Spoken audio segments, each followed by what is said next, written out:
Hey there, it's Akio, by the way.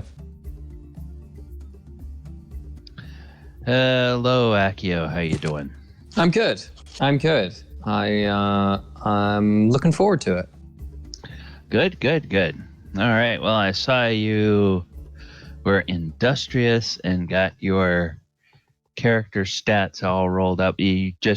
I presume you just use the same character sheet and just customized. Exactly. That's fine. That'll work. I guess because it was like the pre-gen was a fighter anyway. All the stuff from the equipment pack was already in the inventory, so it kind of just was like, I'm just gonna go from there. And then even though I actually rolled 46, keep highest 3, I rolled really well. I got 18 charisma, 15 strength, and I dropped wisdom by 2 just to bump that to 16.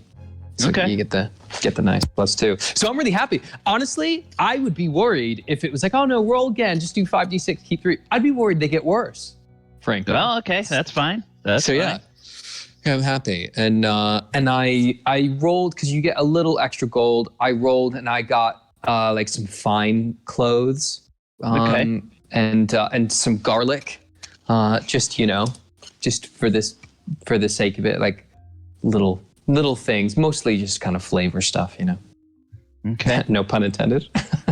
Yes. All right, cool. And then we're just waiting for everyone to join. Yep, waiting for everybody to join, and not sure what the ambient sound will be like from here. We're having a pretty heavy rainstorm here. Oh, wow. The high temperature yesterday was in the 80s here, and the high temperature tomorrow is supposed to be in the 50s, with a big rainstorm pushing through today. So even then, that kind of ambient noise would be, it's kind of cool. It's like thematic, Yeah. So I don't know how well this microphone picks that stuff up. It does a pretty good job of not picking up things so that I don't have to put it on push to talk. But who knows? If it gets bad, I'll just mute it from Discord. So. At the moment, I don't know how bad it's going in the background right now. At the moment, I can't hear anything. Yeah, right. We had a squall a few minutes ago. Now it's kind of lightened up a little bit, and according to the weather app, it's going to be off and on heavy with potential thunderstorms all the way from now until about 4 o'clock this afternoon. So, yeah, we'll see. Okay. Exciting stuff. And where did you say you are joining us from? So I'm from upstate New York, but I actually I'm working out of the UK. I work for a tech company basically in London. Okay. For all intents and purposes, geographically, to men like us, we can consider it London. The English would probably not appreciate me calling it London, but we can call it London. So it's about 4 or 5 in the afternoon now for you? Yeah, bang on 5 p.m. Okay, all right. What about you? You're kind of smack dab in the middle. I'm in Orlando. Oh yeah, you said actually. Yeah, I'm in Florida. So, hence the rain and storms. Yes, instead of snow in the winter.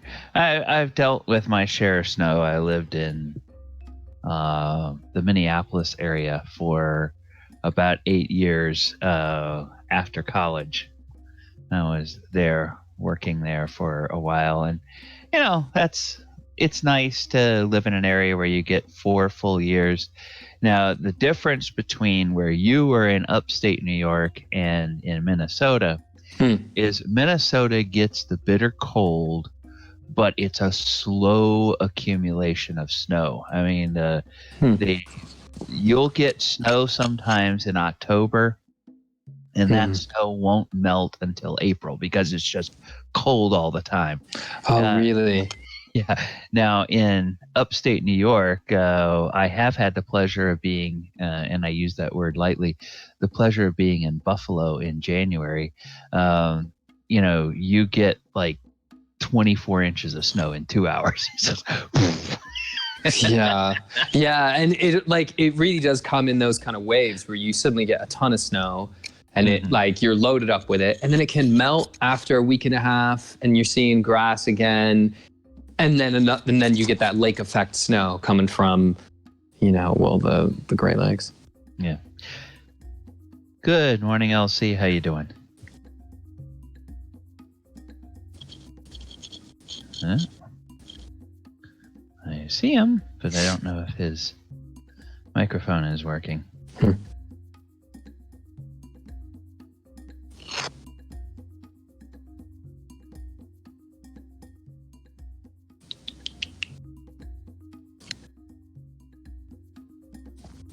I see you trying to talk, LC, but we're not hearing you.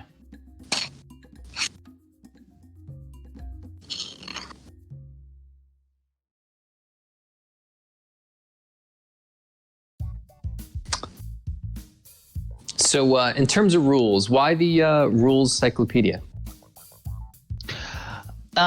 Because that's kind of the end game of the first wave, the original edition, and so it just captures all of the rules, right? And as opposed to getting a piecemeal rules out of the basic player set or the basic Dungeon Master's Guide, and then completely, then the one out of the expert, then the one so on and so forth. That just sort of puts everything together. Right. And did you play like D&D basic, the first time around when it was just D&D and that was what was on offer? Or were you really? Because I really only started playing tabletop role-playing games in like 2016, 2015.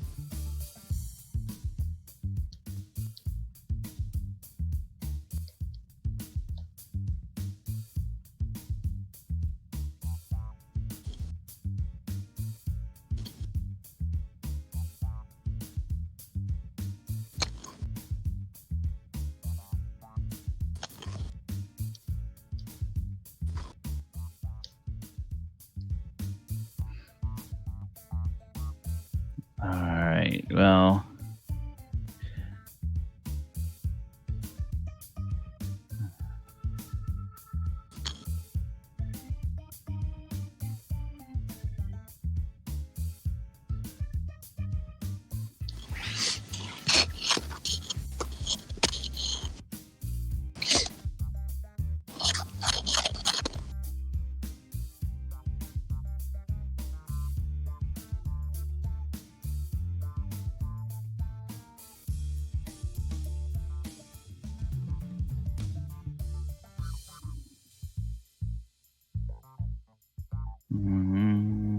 okay, let's see.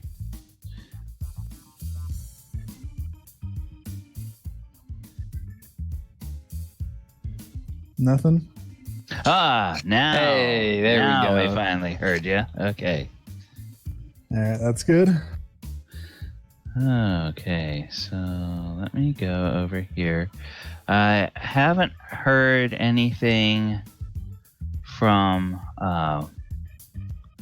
Roy, and so usually he's here. We'll expect him. I know that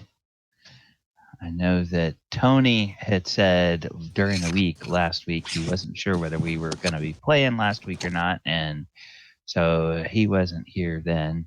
I think maybe I see Devlin in the Roll20, but he's not in Discord yet. All right, so and we'll see if Tony shows up. All right, wonderful. All right, thank you everyone for coming out this morning. This is DM Galabon, and welcome to the History of D&D. How's everybody doing today? Good. Right. Good. Greetings, Roy. How you doing? Hanging in there. Good. All right. Well, Accio is back.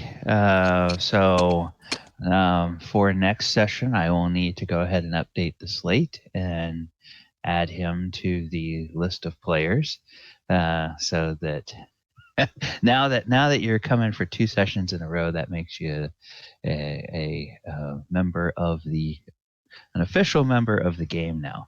Hooray! Yay! And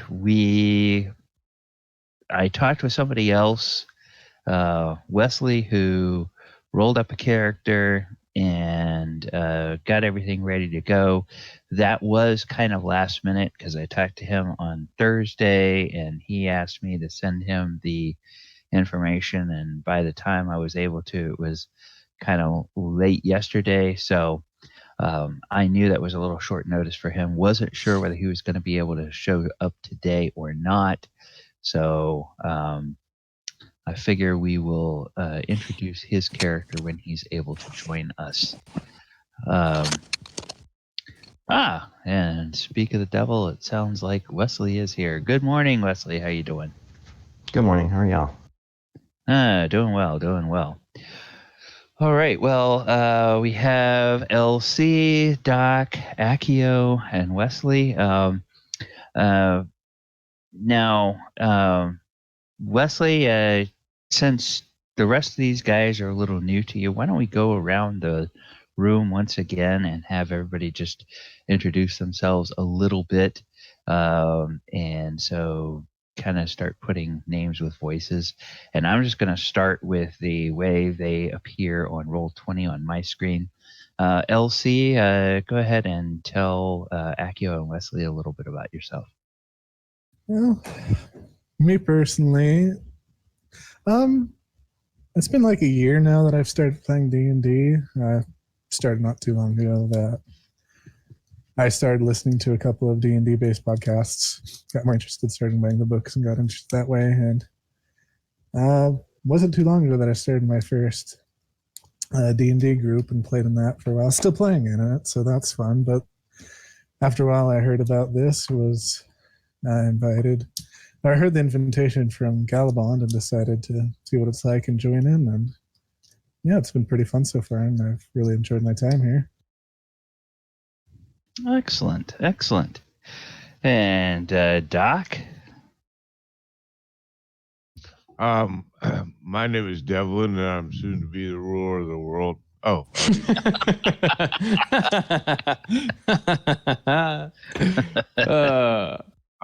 My name's Roy, and I've been playing this game since the late 70s. Yeah. When Gygax not long introduced the game into the world.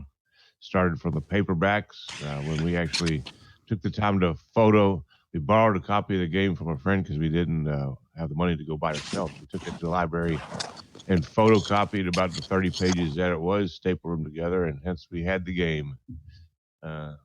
We moved on into the red box and then on into AD&D, which you guys call first edition nowadays. And then kept going, and I've taken some time off, but I really enjoy the role play of the game. I enjoy getting into the characters, and it's a lot of fun to do with a lot of other people. It's kind of contagious too when you get into it. So, yeah. All right, and Accio. So my at least my Discord and Roll20 handle is Accio. I have only been playing Dungeons and Dragons and other tabletop role-playing games for a few years, but I really love the old school role-playing games and retro clones of them. I think they just have a much cooler feel. They feel a little more, I don't know, there's something about them that's a little rougher, a little grittier. You're always a little closer to death. There's much more chance and excitement involved. So I yeah, I'm excited to help Devlin try to take over the world. All right, and minions. All right. and Wesley, go ahead and let everybody know a little bit about yourself. I own Chainmail issue number 168. I've been playing D&D every since. Pretty much through its every alliteration. We won't speak of that horrible thing that was called 4th edition. That we will not speak that name. But otherwise, we have played all of the versions of D&D as it's gone through its years. I still think the classic's the best. Gygax created it. I think he knows more about the game knew more about the game than anyone. The Dungeon Master's Guide, if you actually read the original DMG, you can find the answer to any single game question you come up with, because he put something in there. I mean, he even had tables for rolling whorehouses. I mean, the guy thought of everything. And some things people probably didn't want to know about. But I play 5th edition too. I like it. It's entertaining, but it's not as serious as the older editions are, in my opinion, anyway. Yeah, you are a lot closer, as Akio was saying. You're a lot closer to the edge with this edition, where save versus death or die. It's not save versus death or you lose a few hit points or you get disadvantage on this. It's like, nope, you're dead. And there's definitely no death saves, is there? No, there's no death save. So I like the opportunity for players, especially if they've invested a lot of role playing, to have kind of a little chance to save their character. So there was a couple of little variant rules that were floating around in the rules compendium, or rules cyclopedia, which I have chosen to use for this edition. So I've borrowed some of those, and then I've put in a couple of things that I actually like from some of the other editions, just as kind of homebrew elements. But yeah, it's a lot easier to get killed in this edition, and the thing that I'm trying to remember the balance of as we play is where the good line is for making an encounter tough but not too tough, because there's all kinds of nice little tables and everything in the later editions, but in this one it's just sort of, okay, I'm going to throw this monster at it and see if they wipe the floor with it, or if it kills half the party with the first attack. And there's you can use some common sense there, but the later editions make it a little easier to calculate that. In these editions, it came down to the dice a lot of times. Yes. Whoops, sorry, we lost you there, Wesley. We didn't bother to name them until they got to 3rd level, because they died so much. Yeah. Okay, well, you were just fighter 1 and fighter 2 until you got to 3rd level. Well, let me go ahead and move us over to our map where we finished up last time. And in the last session, you all had just discovered Lugash's grisly pantry. Lugash the ogre. And in this pantry, you had discovered what you initially thought were 3 captives that were being saved for Lugash's meal. They were the gnome Yebin, and 2 humans that were former merchants, Drake, whom Omu recognized as a merchant on the last caravan he was with when he was captured, and Falk, who is another human from the caravan. But as Devlin goes in and starts to cut their bindings, something stirs over in the corner, and it appears there's yet another person that is in here. And Sylvia, that would be you. So go ahead and tell us a little bit about what they see when they see Sylvia. I sent you an IM this morning that you don't have your gear, but you've got whatever clothes you would have on.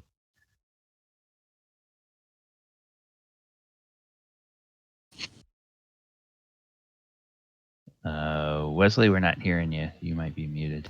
I'm sorry, do what now? Tell everybody what they see when they see Sylvia. Red-headed elf.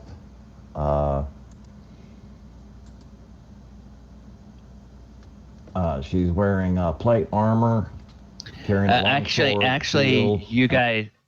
Actually, right now you don't have your equipment. You have your clothing, but you don't have any of your equipment. Well, then she'd just be a red-headed elf. Okay. Obviously, cat. Okay. All right. So cool. There is an elf. So Devlin, you had jumped into the pantry here. Anybody else going to come in and help to free these prisoners? Yeah, I'll come and help. Okay. All right, Siren. So, yeah, there's a human, or two humans, a gnome, and an elf. And the when you pull the gag off of the gnome, Yevon is like, oh, I never thought I would see anything other than that ogre ever again. And thank you. And Drake is like, oh, thank you. Thank you for freeing us. Oh, be careful, that ogre is around somewhere. Well, not really. His corpse is lying in a corner somewhere. And unfortunately, my good friends decided to put him to the end of his existence. We were growing quite close there for a minute. Yes, that poor man-eater. May he rest in hell where he belongs.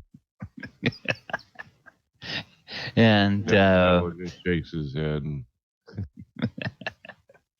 Yeah, Devlin had kind of thought he had this figured out, that as long as you just kept supplying the ogre with salt mutton, and that you could keep him as a ally for for as long as you wanted to. But unfortunately, that salt mutton would run out at some point.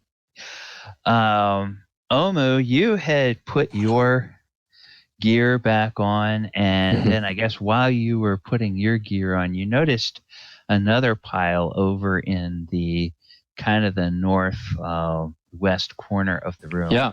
Where it looked like somebody else's gear, and hey, that stuff might belong to this elf that you found. Yeah, I would. I mean, using probably a secondary skill of being just a lowly porter from years as a squire and caravan guard, I would do a fantastic job of carrying over a set of gear to everyone else. Okay, all right. So Sylvia, we'll just say your stuff is you're all freed from your bonds, so you can go out of that room and you'll find your gear, or we'll just say that Omu has brought it in. Yeah, and you can don your armor and get your weapons, and it looks like everything is there. It doesn't look like anything has been taken, or that either the ogre was instructed not to take anything until somebody looked at it and they haven't looked at it yet, or for whatever reason the ogre just had thrown stuff in there. Now, Omu, one other thing you had noticed last time is over in this big pile of stuff over here that passes for the ogre's nest, if you will. You had discovered a lot of, or you had seen some things glinting over there, some metallic things glinting. So I don't know if you or anybody else wants to go check that out. I would. I'm not a thief, so I am going to tell everyone. There might also be valuables in this pile, and then I would also go over and check them out. Okay. And if anyone does want to come with me, of course they're welcome to. Yeah. There's stuff over here, and the men-at-arms immediately are like, "Oh, let's go check this out." And Drake and Falk will thank you. It's clear that they and the gnome Yebin, it's clear that they're very weak, and they stink almost like almost like in some ways maybe they've started to rot before they die. Sylvia's in a lot better shape. She was apparently captured, and Sylvia, we'll just say that you were out here in the area of this moat house, and you got captured by a number of the bandits. It took you by surprise, maybe while you were meditating or had your nose in your spell book. And they brought you in. They sent you over to the room where there was you faced some mild torture in terms of being questioned. They wanted to know what you knew about Dedale and the defenses of Dedale, and what you knew about the schedule of the caravans, what the richest caravan was that was coming.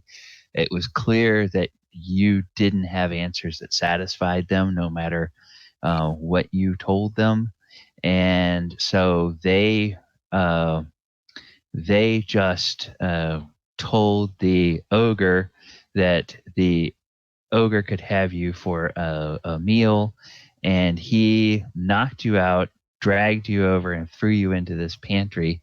And over the last however long you've been in here, you sense that there were other people there, but it's been so dark that you weren't even sure whether they were humans or elves or halflings or whatever. And so now you know it was 2 merchants and a gnome. And like I said, they're all in pretty bad shape. So as characters, what do you all want to do next? Is this another passage over here? Or is that just another wall that I'm looking at? You can go check that out. Siren can go check that out if he wants to. Omu, Devlin, do you have any questions for the people that you rescued? Yeah, I guess I also would maybe want to ask, like, Falk and Yebin, the ones that appear to have been here longer, or at the very least are in much worse shape, how long they think they've been here. Do they, like, I could remember I had 10 meals, or 10, that could be, I've been here 3 days and I got 3 hots and a cot, or it could be I've been here 10 days and been starving. But do they have any idea how long they've been here?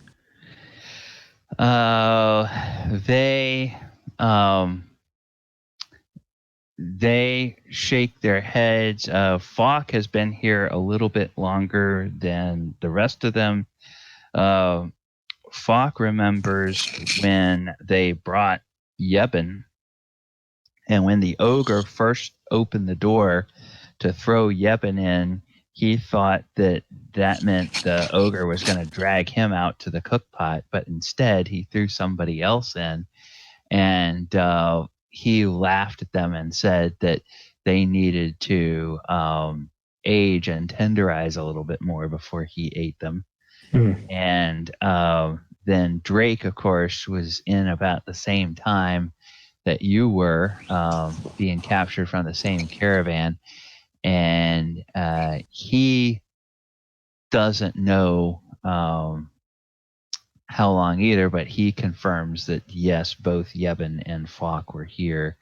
Given the fact that they're still alive, you have to imagine that without really food and much water at all, other than maybe what might seep through the walls and stuff, that they can't have been here more than maybe a week at the most. So you probably were getting fed either 3 times a day or at least twice a day. Your stomach tells you you're a little hungry, but you don't feel weak like you've been malnourished. Okay. Clearly, these 3 are malnourished. Oh, so can Devlin kind of size them up and look at if they were healthy? Do they look like they could carry themselves somewhat in combat? No. Drake and Falk have merchant gear, and they both say that they are based in Hofsland, and they say that if you can help them to get back to Dedale, that once they get to Hofsland, they will send a handsome reward to each of you for rescuing them. And their hands, they clearly have merchant hands. They're the ones that tell all the wagon loaders what to do. They don't do all the wagon loading themselves. They got sort of those pasty soft hands. And Yevon is just really kind of weak. He stands up, takes a few steps, and he kind of topples over. So Walter comes in and will actually carry Yevon back out. Because he's a gnome, fully grown, is probably about 50 pounds at the best, and this guy is probably about 30 pounds because he's really skin and bones. He looks in pretty bad shape. Drake and Falk, they just that they're out is their first concern, and then the only thing they want to do is head back to Dedale. Okay. Devlin kind of goes walking up and down the line of the recently rescued and kind of scratching his goatee and sizing them up a little bit, and he's kind of looking at the guards and looking back at them and looks kind of disappointed. He's kind of playing finger each finger along his coin purse and trying to measure up the chances of replacing the expensive guards of the people that somewhat owe him a life debt. But he feels like, well, they probably wouldn't be able to handle it, so he will have to keep looking and keep paying the guards. Well, Aethert will come up after learning that there's been captives rescued. I mean, he clearly sees Sylvia donning her armor. She looks like, she could stand to wash up a little bit, but other than that, she's going to be good to go. And but these 3 clearly need some attention, and so he says, Master Devlin, Master Siren, a word with you, if I may.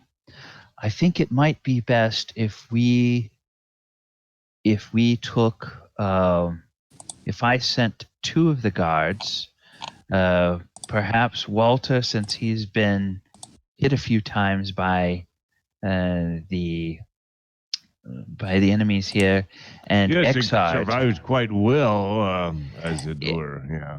If I sent the two of them back to Dedale with these 3 prisoners that we have rescued and helped them get back to town, then Fenthic and Gowis and myself will stay with you if you believe that you still need us. Otherwise, we can head back as well and leave you to the rest of the exploration. Now that it appears we've found a couple of more companions that will be adventuring with you. And he looks at Omer and he looks at Sylvia, clearly expecting that these two are adventuring types that plan to go on, or whether he's misread the situation and if the first thing they want to do is get the hell out of here and get back to town. Shall we see what is glinting so enticingly in this pile? And then Drake, Falk, and Yebin, we can see you to the Dale and our handsome or voluptuous reward, whatever form it might take. Well, we still have more to explore. And there is the murder hole, isn't there? Yes, the very loving murder hole. Yes. And when you mentioned that, Falk kind of shivers a little, and he says, "The one in the torture chamber, right?" And he looks at Siren. Oh, you've seen the murder hole? Oh, they taunted me with it. They asked for all the information I had, and when I told them as much as I knew, they threatened me. They said they would give me to the ones that are below. Plural. Yes. And they made it sound utterly frightening. Well, I'm frightened. Shall we, well, we probably should check out the murder hole. I guess we could send Frodo, Drake, Falk, and 2 of the guards and Yevon to escort them back away. I really thought you were going to say down the murder hole, but that's also... Yes, we send them down. That is an excellent idea. Yes. It would not only help in finding more treasure, possibly. I think yes. How does that help us find more treasure? How does murdering 3 people help us find more treasure? Just go with it. Just go with it. Trust me.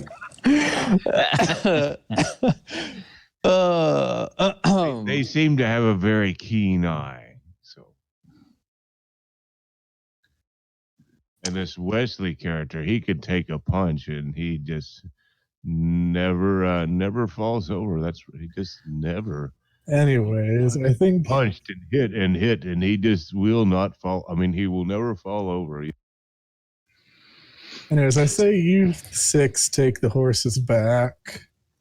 I guess stay in the evening, and then your 2 guards come back with the horses the next day, and then we've cleared this place out. I do just want to ask Drake and Falk and Yevon. They mentioned that they were taken out of cells, and or at the very least, even within the cell, they were taunted with the murder hole to be sent to the ones below. Who was taunting them? Not the ogre. No, it was the bandits.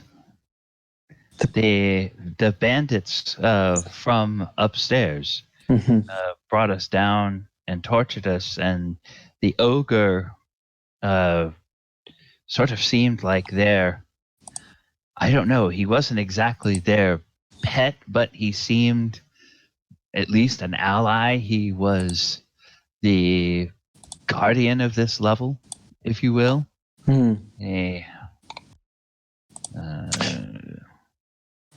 I'm about to ask something that will make me come across like a psychopath, but I can assure you that's mostly not the case. Please go ahead. But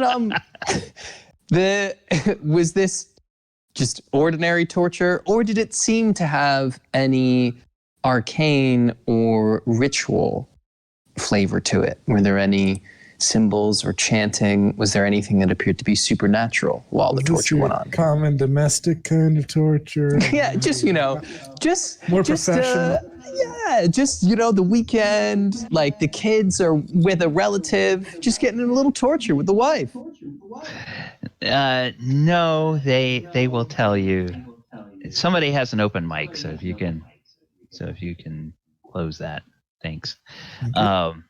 They will tell you that there was no arcane rituals involved that they saw.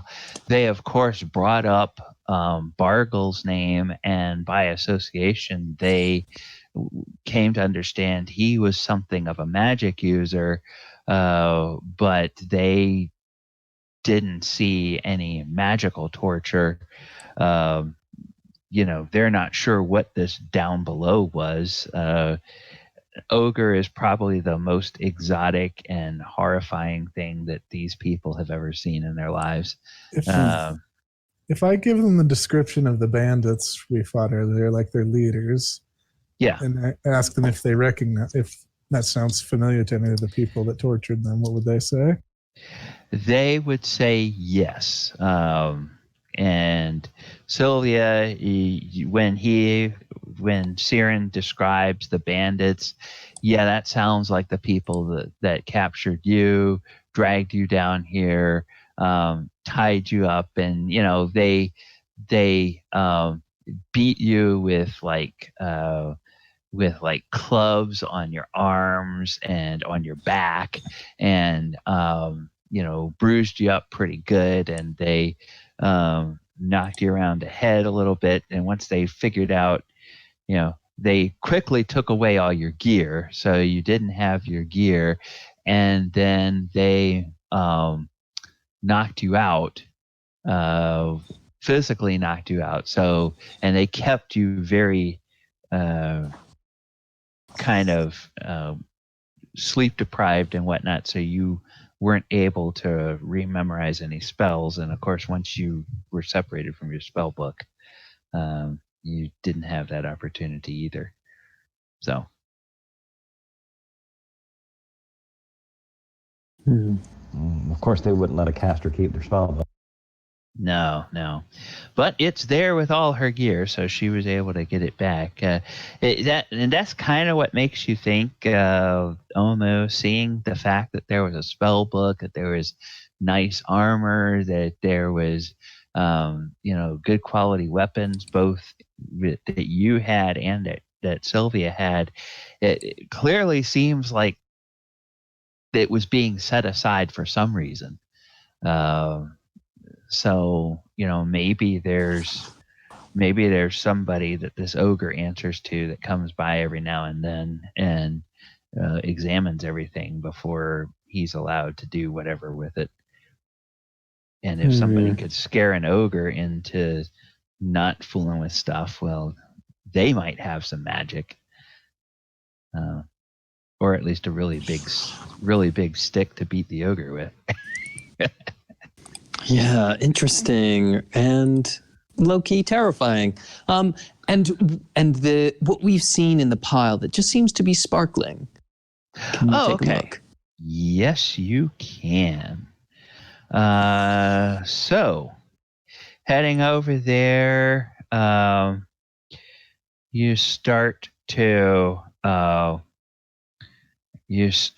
dig stuff away, and you notice the first thing you come across is some brass candlesticks. And those aren't terribly exciting. But as you keep moving these old dirty furs around, you find the edge of a chest. We don't have any thieves, do we?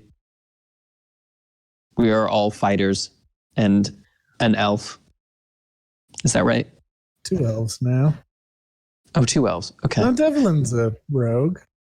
Oh, Devlin is. Okay. I didn't actually know that. And I guess to a certain extent, Omu wouldn't have known that. Weren't you with us when he was hammering on the lock to try to get it open? Yeah, that didn't seem very roguish. Very roguish. It seemed like a fighter response to a locked door. I'm going to smash this open. Okay. Well, I mean, do you know what? I don't know. Pick locks 1/2. Yeah, I don't know the secrets of picking locks. Maybe that's all there is to it. So then I would then go to Devlin. Like, Devlin, do we think we can, first of all, check this chest for any traps? Second of all, do we think we can open it? I can certainly investigate it. See what I can. Okay. Just a quick side note, Akio, is it possible to put your mic on push to talk? Because Oh, am I breathing incredibly heavily? No, I it's keep the hearing mouse it clicking. and it's like Chinese water torture or something. Oh, sorry. One click Sorry, there sorry, wouldn't sorry. bother me, but it's just nonstop click. I will do that. I will do that. I appreciate it. Thank you. Okay, so Devlin, I'm gonna go ahead and roll to see if Devlin knows or can detect any traps on this. And of course, he asks that everybody stand back because it's a very delicate procedure. Only very skilled hands should be in the area. Yeah, I'm just going to stay where I am. You look at the chest, Devlin. You don't notice any traps, and you notice that there's a hasp that is down over a place where you could put like a padlock, but there's no padlock on it. So it looks like all you would need to do is just pull the hasp up, and then you could probably open the chest. It doesn't appear to be locked because there's no actual lock plate built into the chest itself. So Devlin is he puts his hands down near it.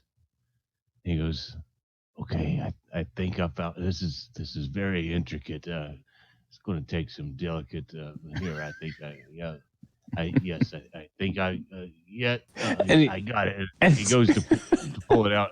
Yes, I've defeated this very intricate lock, and we have opened this chest.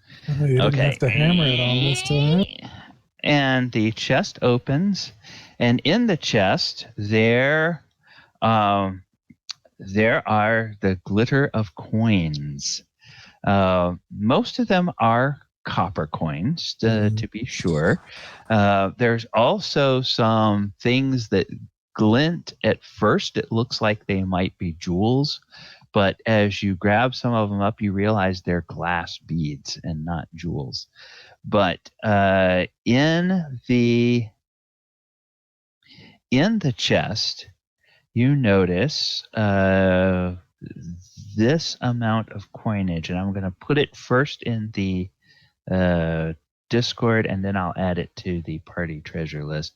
It's 823 copper, 46 silver, 3 gold, 823 copper, 823 CP, 23 CP, then 46 SP, then 3 GP, and then 2, or I'm going to say, in and among the other stuff, you found a total of 4 brass candlesticks, and those are 5 GP each.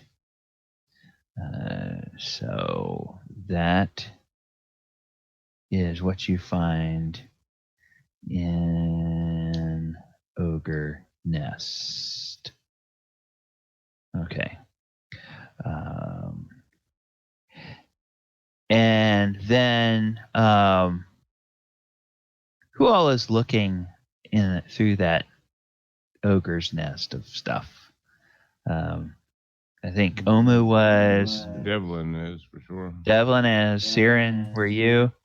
I'm looking over Devlin's shoulder at what he's doing. So I guess okay. Sylvia would be checking this corner over here and see if there's a secret door anywhere around this room. Okay. Then for Sylvia, we will. And 6. I think she's got like a 1 in something chance. 1 in 3 when searching. Yeah, 1 for in an 3. elf. So you don't see anything over there. You two guys between you do, as you're pulling old rags and stuff out, you pull a cloak out, and the cloak is kind of dirty, but as you shake it off, just the dirt just seems to like almost mystically start to drop away from it, and it's a very clean cloak. And as you look at it, you look like it's sized probably for either a human child or an elf child or perhaps a halfling or maybe a gnome. And Siren and Sylvia, when this thing gets pulled out, the two of you immediately recognize that it is woven in a very fine elven style. And you know that a lot of times elven weave items can have some kind of magic woven into them. So somebody would have to actually try to detect magic on it to tell, but you have what's a very nice child-sized cloak as well. Nice elven weave child-size cloak.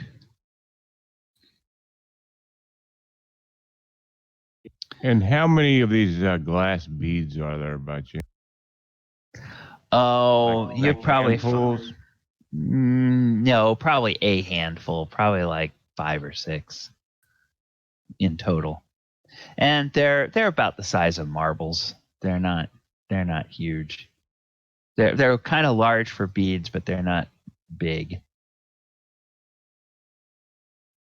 All right. Well, Devlin wants to take those glass beads if nobody has a problem. Sure. Okay.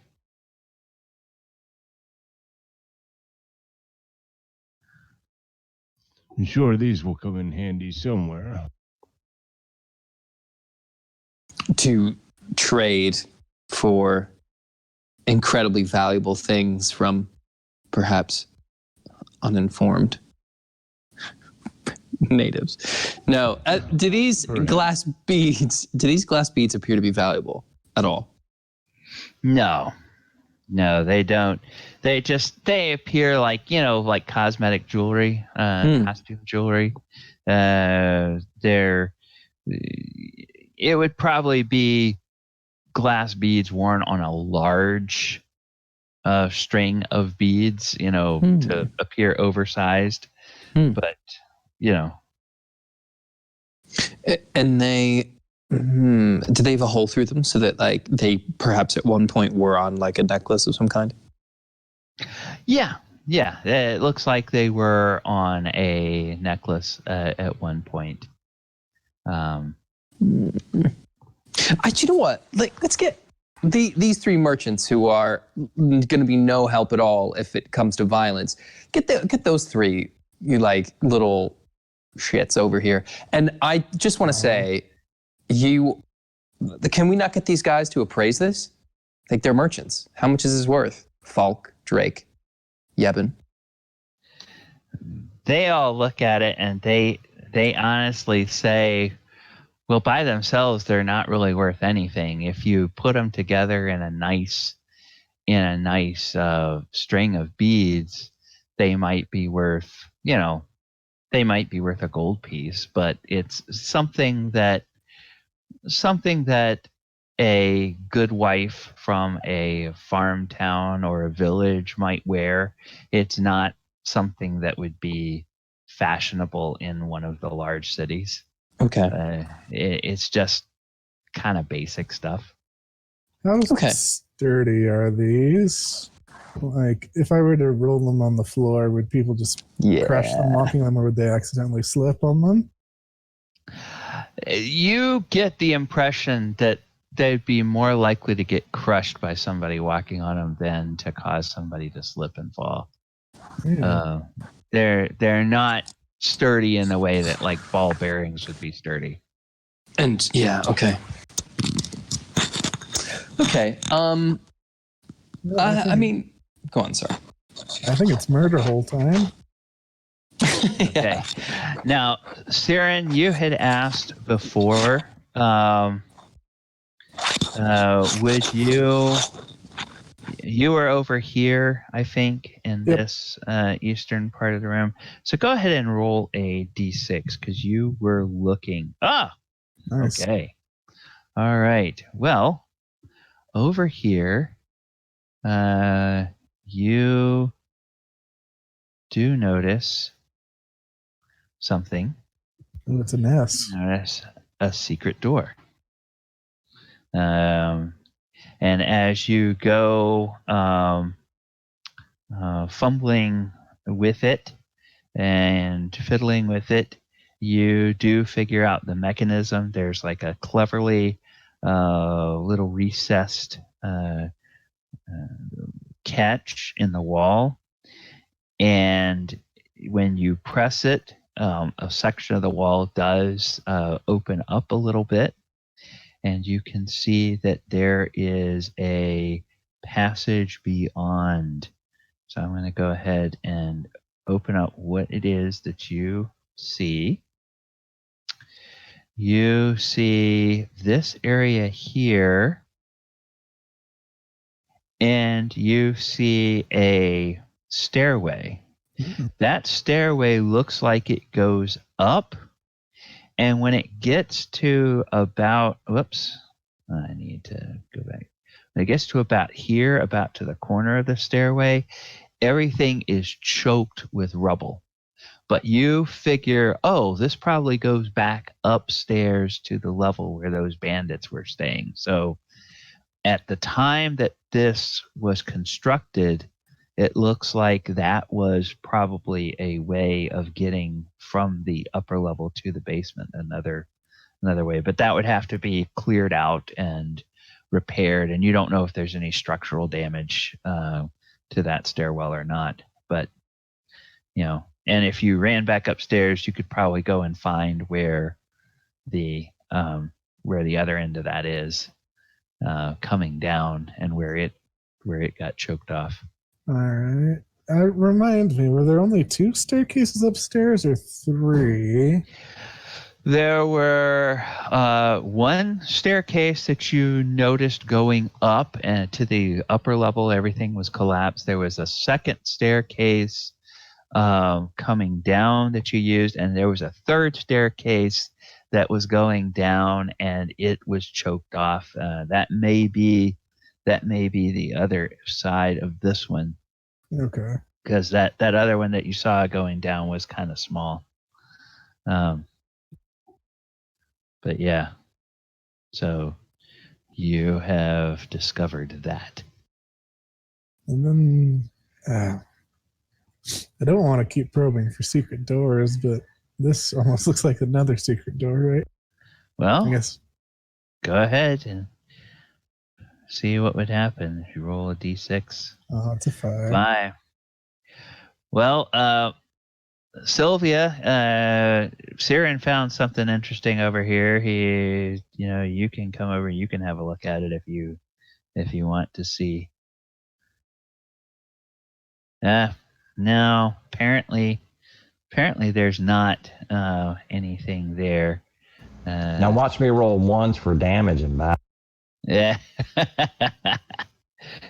Yeah, you're not sure if there's anything that would be there or not. So Devlin really needs thieves' skills at some point.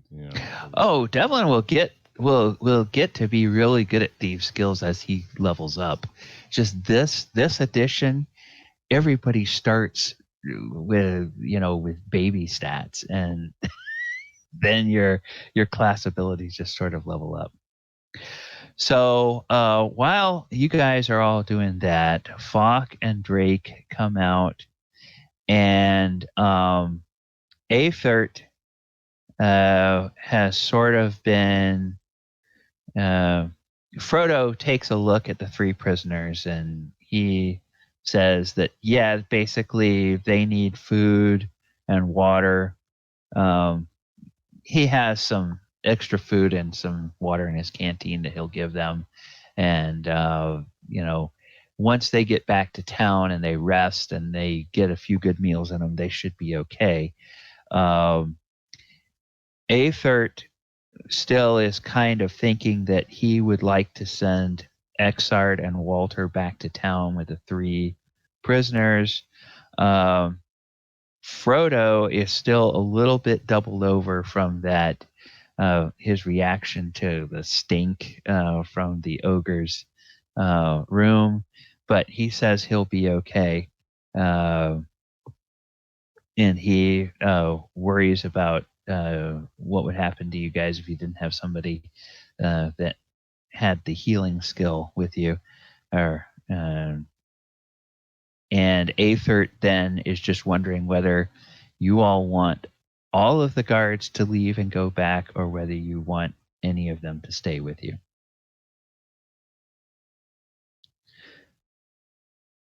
I think we should at least maybe keep a couple. We have been slightly overwhelmed if we didn't have some support. Okay. Well, Aethert says, "All right, Fenwick, you go back to town with the others. Gowis and I will stay." And so they say, "All right." And Aethert says, "Give me a moment to make sure they get upstairs, all right, and then I'll be right back." And so Gowis is going to go over here and stand guard by this door, and then these guys will all go. Anything you want to ask the people that are leaving before they go back? Or are you good with them just taking off? There's nothing in particular I can think of. Okay. All right. Well, then we will... Yeah, so Devlin will speak up. Okay. So, not to be trivial or anything, but we are releasing you before we've completely explored the area. So, I'm sure you understand that probably as far as the treasure goes, the maybe we adjust the proportions accordingly, maybe to 2% instead of the 3% for the full adventure. I'm sure that would make sense to you, educated men that you are. And the three of them that are leaving, they're like, "Well, as long as we get our 2 gold for the day when you all get back, and if we get additional treasure on top of that, that's fine." We were actually kind of expecting that you all would get out here and not really find much of anything. So at this point, we figure we're ahead of the game, even if we get the 2%. So we'll deal with that. And then Gowis looks at Devlin and says, "Yeah, but Aethert and I are getting the 3%, right? Because we're gonna." Oh, absolutely, yeah, without question, yes. Okay, all right, that's fine. I will make a note of this on my abacus, and everything is fine detail without question. I know exactly to the copper what everybody would be getting. No doubts. Yes. Okay, well, he seems pleased with that, satisfied with that answer. And then the three of them, they trundle off, and I'm just going to make that easy, put them on the GM layer. They head off upstairs. A couple minutes later, Aethert comes back and says, all right, what's next? Well, I think it's finally time for the murder hole. Murder hole. Murder hole. It sounds like Roman wants to go first. No, I don't. But I would like someone to know what is in the murder hole. But if we never find out, that's also fine with me. Okay. Well, now, Siren, you actually have been down there a little bit. You discovered. Oh, and I'm sorry, I forgot to do this because you found this last week. You had found the area leading down into the tunnel, and the tunnel below. Do you remember what you found, or do you want me to describe it again? It was like a shallow blood at the bottom of the tunnel leading to a black wall, was it? Yeah. You went through this. You went through this tunnel down through here. You followed it on all the way down to the end, and it went to a blank wall. And you were about to try to figure out what was there when somebody came running up from behind and said they had found more prisoners. And you all, you said, oh gosh, now we got to go all the way back up. And you went up and you found the three people that you just rescued and sent back to town.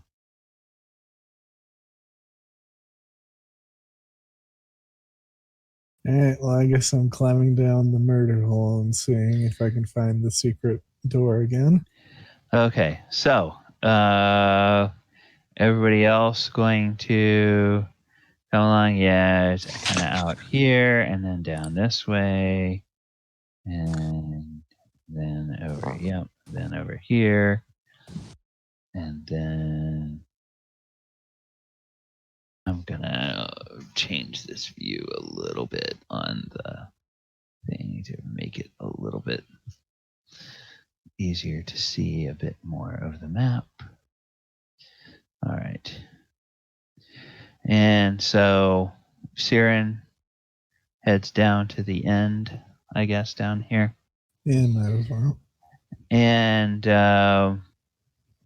the two guards, they will also come with you, and they'll kind of look and they'll say, well, we will bring up the rear if you guys want us to, or do you want us to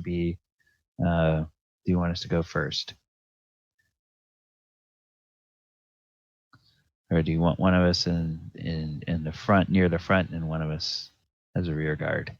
I'm already way down the murder hole and they're debating about who's Yeah, going. he's kind of asking the rest of them because they're all still clustered around the. I say one to the front and one to the rear guard. Okay. Aethert says, all right, Gallus, I'm in charge, so I'm sending you first. And he's like, okay, boss. So he goes down here. Who all else is coming? You got this, Gallus. Not a problem. No sweat for a man such as yourself.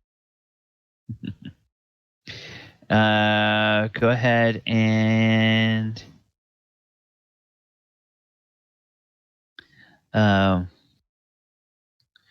because Sylvia, those stairs go up. This goes down. So it's yet another level down.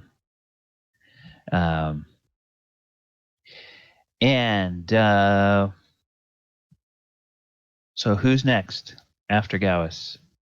And you can go ahead and roll your check on secret doors anytime you want, Elsie. Okay. Omu will go after Gowis for what it's worth, unless someone wanted to go. Okay. Yes. Hey! All right. Well, let us figure out. Okay, and then Aethert.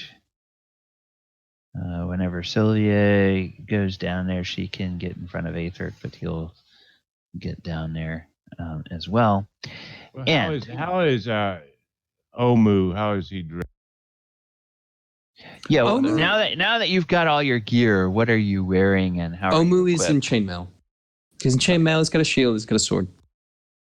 Okay. So Devlin looks at him, looks at himself, and goes, "After you, sir."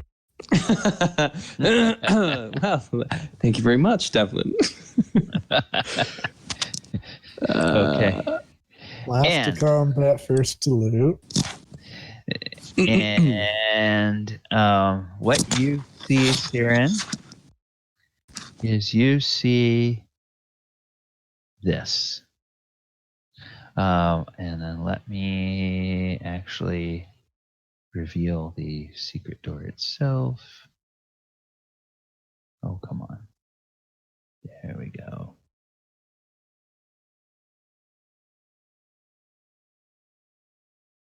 Oh. Well, that's... Ah, okay.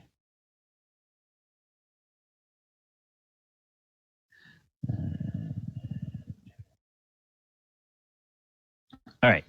So you... actually, it went away, but that's fine. Won't worry about it.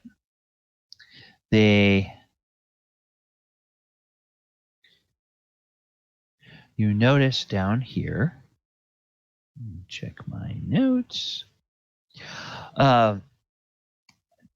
When you open this area, it's got a smell, a very earthy smell. It's made of stone, but it feels kind of damp compared to the area where you were. And as you look off to the edge of this, you feel like you have gone into an area that was designed as probably some burial crypts. And there are some niches in the sides of the walls that look like they probably were designed to hold the remains of people, probably in coffins, but most of them appear to be empty at this time. You do notice one niche that contains a splintered coffin and some wrappings that probably like a burial shroud or something that would have been on somebody, on a corpse at some point. Does the blood keep trailing along here? Yes, the blood keeps trailing along here, and while it's not apparent from this view yet, it's clear there's two niches, and it looks like the blood trail actually heads over to this niche here. Lovely. Are those the niches with the burial remains? Yeah, the one that he can see that has the splintered coffin is this one here. Okay. He cannot see if there's anything in this yet, or if there's anything in this yet, because he hasn't gone over that way. But he can tell where the where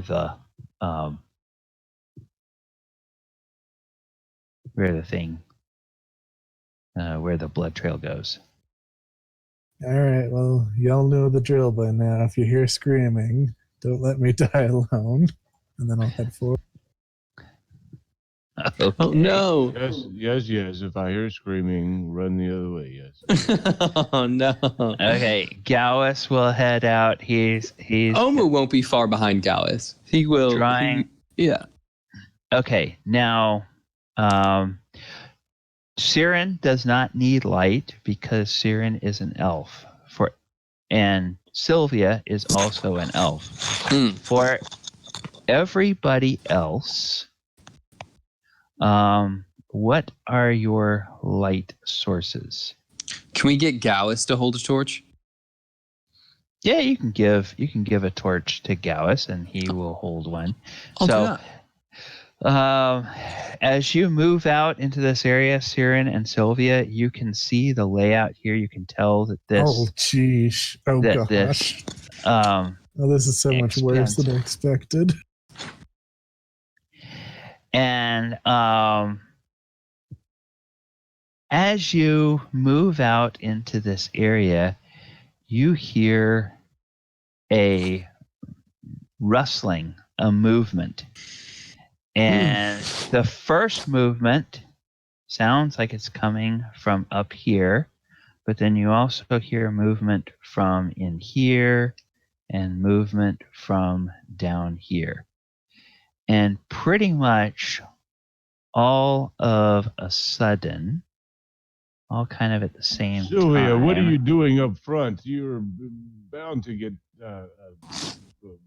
bamboozled or something up there. She actually might have the highest AC. She's got plate armor on. And she's got tons of hit points. Yeah, that's very true. You all see some very dead-looking animated things come out, and they are, in fact, let me describe them in their first edition glory. See how we describe them here in this edition. Okay. Chapter 14. As the area seems to be expanding more and more, Devlin is mentally taking notes of what each area could be used for in his grand plans of enormous base for him and the companions of the Filthy Five. These are hideous beast-like creatures. They have they're used to be humanoids, you can tell, but they have kind of elongated arms. Then their fingernails are very sharp and thickened to be almost like claws. And they have very red eyes. Their teeth are sharp. They don't have fangs like a vampire would. They have very sharp teeth. And when they open their mouth and hiss, they have very long, grotesque tongues. And they smell like they are kind of rotting. And it is time for everybody to roll initiative. Yeah, initiative. Since I had a arrow notch already, can I go ahead and fire it? Okay. I want to say that you guys weren't surprised and they were not surprised. So we'll just see how everything plays out for initiative. Let me add a turn here. Oh, whoops. Okay, hang on a second. If you've already rolled, remember what you rolled for initiative, because I forgot to clear it out after the last battle. Yeah, Should auto update, shouldn't it? Okay. No, it doesn't auto update. You have to, if you don't clear it, it will just add the new creatures to the existing turn order. Okay. So 7-16. And in Roll20, if you're not familiar with, okay. Excellent, Sylvia. You know the drill. What is Sylvia's? You can do a setting to where it will automatically add your dexterity to the decimal spot. As a DM, you can do that. Yeah, Sylvia, what's your actual dex score? It doesn't affect it. It doesn't affect it. I would have adjusted. No. Tell me what your actual dex score is, because I use it. Okay. It's a tiebreaker thing. It's not a matter of whether it adjusts your score or not. It's a tiebreaker thing to put everybody in the correct order. Okay, and Omo, what's your new dex score now that you rolled your scores? My new dex score is worse than when I was just using a pre-gen. It is 7. Wow. Okay. Damn, you're clumsy. Okay, so then for the ghouls, they will go, and we'll do just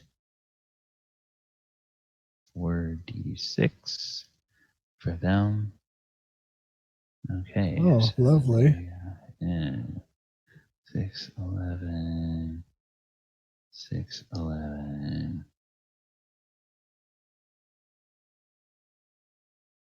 And 2. All right. So, actually, Sylvia, I'm going to go ahead and say, yeah, when you see these guys appear, you can go ahead and shoot one of your arrows. So, who do you want to shoot at before the? The first one I could see, which would have probably been that one, I guess. Okay. All right. So go ahead and take a shot. Everybody at this level has a THACO of 19 or a THACO of 19. So just roll a d20 and we'll see if you hit.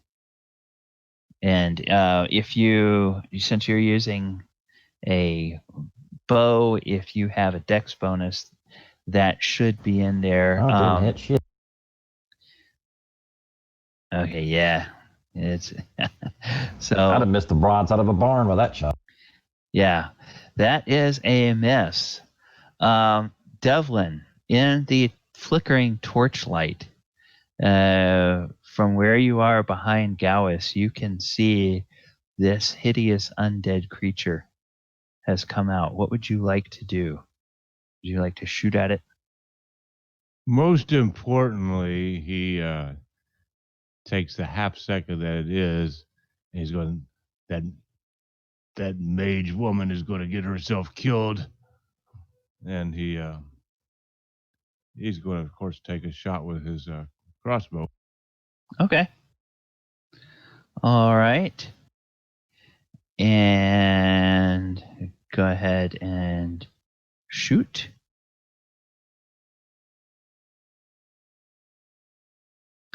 Armor class 6. And these ghouly ghouls, you have hit because they do have an armor class of exactly 6. So you roll your damage now. Let me just double check in first edition or in this edition. Okay.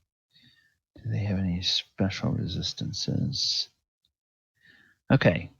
This edition, they don't have any special immunities or resistances from weapon types. So you deal full damage. You deal 4 points of damage to it. All right. It hisses at you and it looks at you evilly. It was moving towards this elf, but now it sees you, and its beady little eyes are red in your direction. Siren, there's several ghouls. What would you like to do? All right, I'm going to advance forward, and despite my frail elven body, I guess I'll be the line. And then I'll move up and stab this guy right here. Okay. All right. Oh, perfect. Okay. And I forgot to do something. Forgot to add our two soldiers to the initiative. Okay, so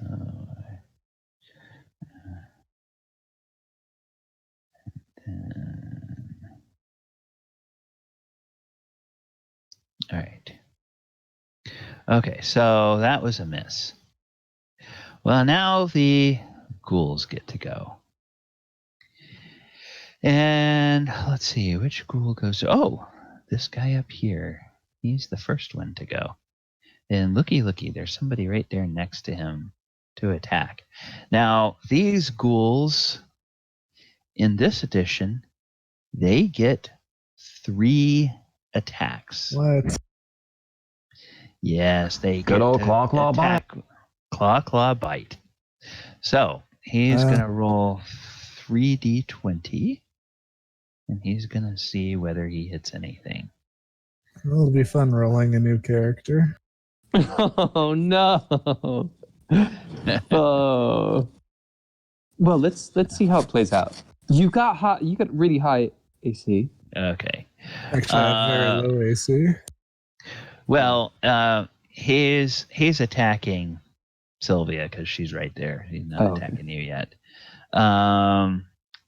6 is not going to hit anything. A 15 for him is going to be God, what the hell is 15? That's going to hit an AC of fighter level 2. So, or no, 2 hit dice. So that's going to hit AC, instead of a 4, it would hit an AC 3. So do you have an AC 3 or better? I have a 2. I have a 2. So he misses you with all 3 attacks. And those 2 claws come out, and that bite snaps, but nothing. So the next ghoul is this one. And this one runs up here, and it's going to make 3 attacks on Siren. And so we'll see. Good luck. Siren, you have a high armor class. So I have an AC of 0. Yep. Miss, and miss. Wow, yay! All right. This ghoul also attacks Siren because Siren is right next to him. Ooh. Miss, and miss.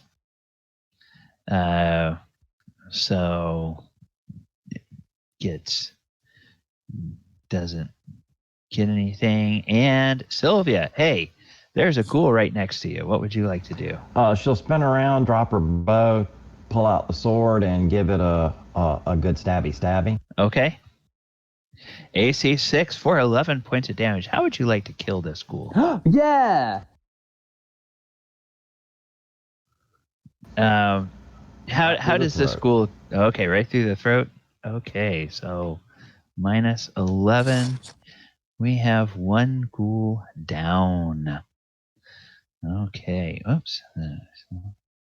Right now, the next ghoul... And she'll shout out to the humans behind her, "Stay back, humans. These things will paralyze you with a touch."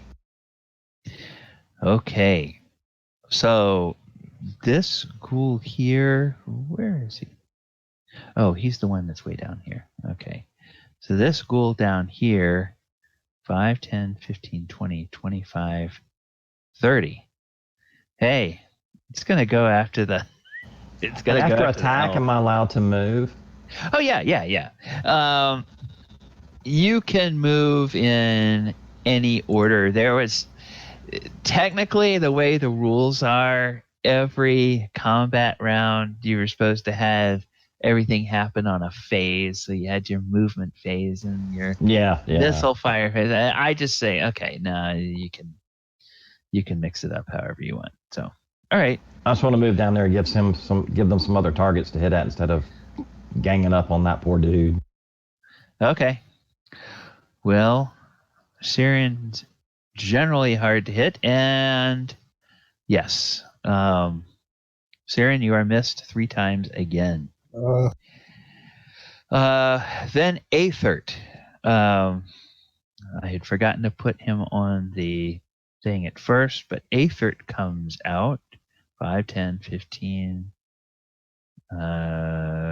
That's 20. That's 25. That's 30. He's going to take a chop at this ghoul. And he's got his sword out. And that's going to miss. It's like an AC. He needs a 19 to hit an AC 0. So 19 minus 8. It's like an AC 11 or 12. So that will miss. And then because of Dex, Gowis is next before Omu. So Gowis will go 5, 10, 15, 20.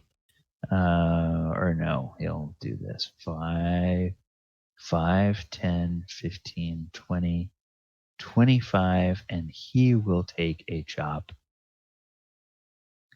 And that's also going to be a miss. Omu, you are up. And the way I rule combat, I borrow from 5th edition. If you have a melee weapon, you can step into your ally's space to attack, but then you have to step out, and you cannot end your turn on an ally's space or on an enemy space. Okay. All right, then I would. Did Gowis manage to hit his? Have any of these taken damage yet? These 3 have not taken damage. Yeah, they're untouched. Okay, I want to go for if I can move forward. Okay. And I wouldn't actually remain like right in siren space, but I want to just go for the one that is, let's say, to the left. The one that Gallus and Aethert would also be able to reach. This guy? Okay. Yeah, and I just want to try and get him. Focus fire. All right. Exactly. And I'm going to try and hit him with my sword. AC 1 does 4 damage. All right. Okay. The other thing is I have a horned shield. And in the rules cyclopedia, it seems to say I can also do like a shield bump. It only does 1d2, but I would like to do it. Let me double check because I think you have to wait until you get a second attack before you can do that. Okay. I may be mixing up my editions, but yeah, in this edition, that was the only method in which you could get a hand and offhand attack without taking huge negatives.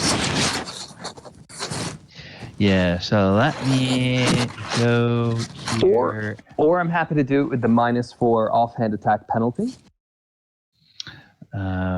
Yeah, let me. I've got to double check and see when fighters get their second attack ability. If it's a level thing or if it's something they just get right off the bat.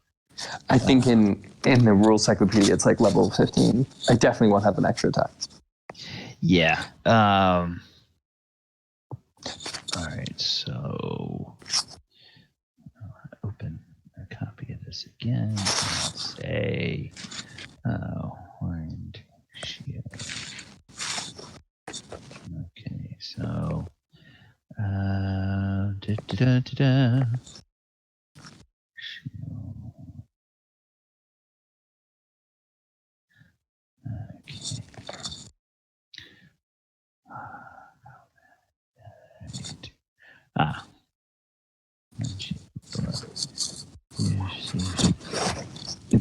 It's in the shield weapons category. Yeah. With a ton of rules about how they can break. Yeah, okay. And I'm going to meet them around at the wall or... Yeah. Okay, well, hold on.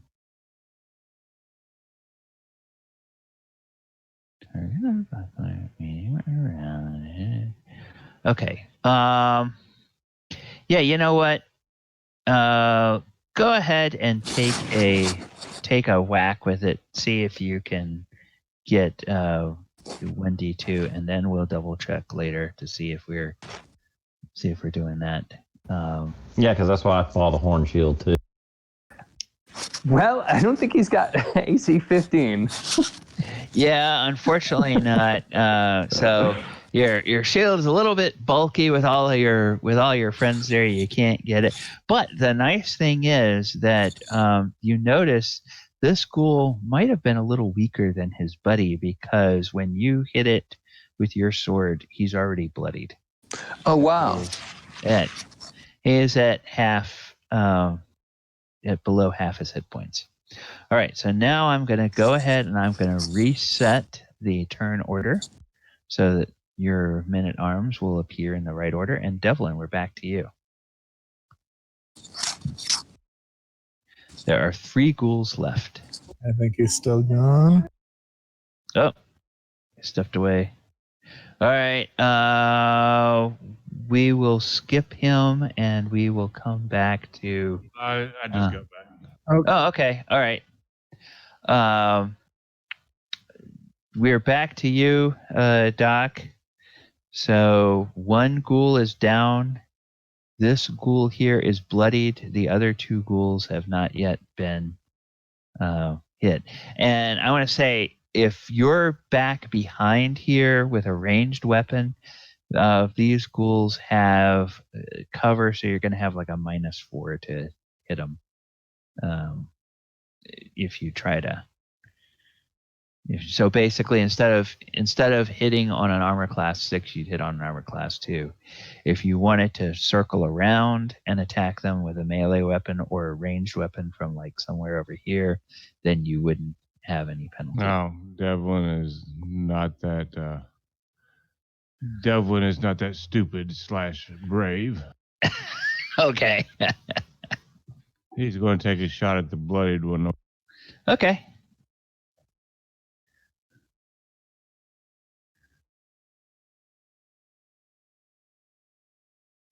Oh, normally that would hit, but as you're trying to avoid your friends, the bolt just sort of clatters off the wall down here somewhere and misses. So no die 4 to see who he hit. No. That's too much extra work. Siren. All right. I'll try taking a spear stab at the bloodied one in the corner. Okay. Ooh. Oh, for 7 points of damage. How would you like to kill this one, sir? Woohoo! Since I did maximum everything, I'll take a mighty spear thrust with both hands, impaling the ghoul and lifting it slightly up in the air with my mighty thrust. Okay. All right. And then dropping it back down. Okay. And just to make the battlefield a little bit... To make the battlefield a little clearer, I'll go ahead and throw him over to the GM layer so that he clears out. All right, do you want to move or do you want to hang out there? Remember, in this edition, for those of you that play 5e, there's no attacks of opportunity when you move around if you're in melee with an enemy in this edition. They hadn't thought about that yet. No, I'll stay where I am, but I will bang my spear against my shield, trying to get the attention of the other 2 ghouls. Okay. All right. Well, this one, he really kind of has the... his only option is to attack you from where he is unless he moves. And you look delicious right where you are, so he's going to go ahead. He is going to attack you 3 times. And he's going to miss 3 times. So that that will be that. This ghoul is going to bleed out.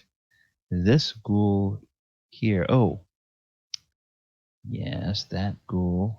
I'm going to need to put him on the layer so I know that he's bleeding out as well. And Sylvia, you can go. Yeah, bleeding ghouls. Or rotting ghouls, whatever. AC 8. And then with the shield, AC 1. Deals 5 damage. Okay. Which one are you trying to hit? Okay, that one. All right. All right, so that is going to bloody him. So you now have another ghoul, and that ghoul is definitely paying attention to you now because you hit him. And it's his turn. And he is going to turn and attack the person what just attacked him. Because that person looks delicious. Okay, 14. That's gonna be a AC. You have an AC 2, so that's not gonna hit it. And those other 2 attacks miss. All right, then Aethert is going to go 5, 10, 15. We'll run over here, and he is going to attack this ghoul. And that's a miss. And then Gowis is going to 5, 10, 15, 20. Go over here, and he's going to attack the bloodied ghoul as well. Miss. Omo, you are up, sir. Okay. I'm just going to move in. I'm going to try and get this ghoul that's bloodied somewhat. Okay. All right. And, wish me luck. Unless their AC is really bad, then I don't think so. Let's try with giving the old shield bump. Oh! Hello! Hey! Okay, so this one, if he weren't undead already, he would be going into the afterlife very embarrassed because he had been killed by 2 shield hits.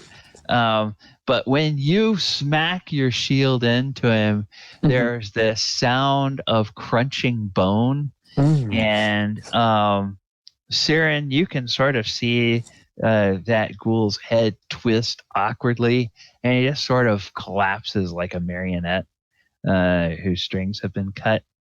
And he goes down in a pile.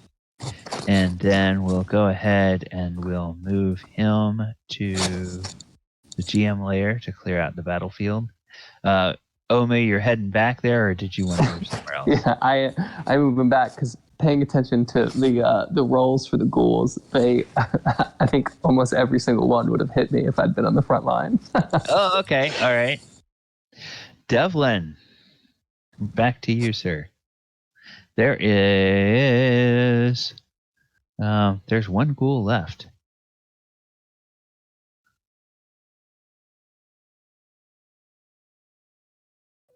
And he's just going to take another shot with his crossbow. Okay. From that angle there, I don't think you're going to have... Yeah, you don't have any... So it's just a normal shot. There's no penalty. Oh, but that's a miss. Yeah, it would be embarrassing to just do 1 point of damage anyway. Okay, Siren, you got this. You got this tough guy ghoul right here. Let's see if I can finish him off. I can't. Well, maybe. No, I can't. But I can hit him. Okay. Yeah, you hit him, and he takes the wound, but he's not yet ready to fall down. And he is going to see. They're not terribly smart. They're not intelligent creatures. So you heard it. It's going to attack you.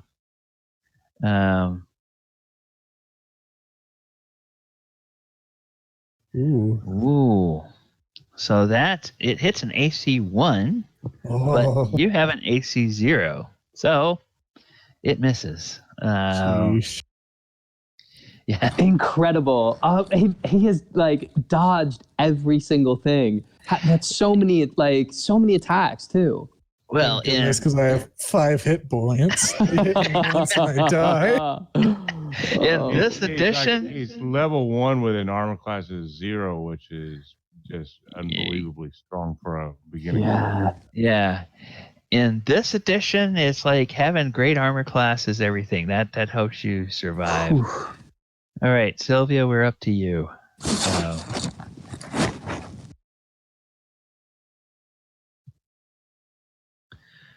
Moves over and attacks.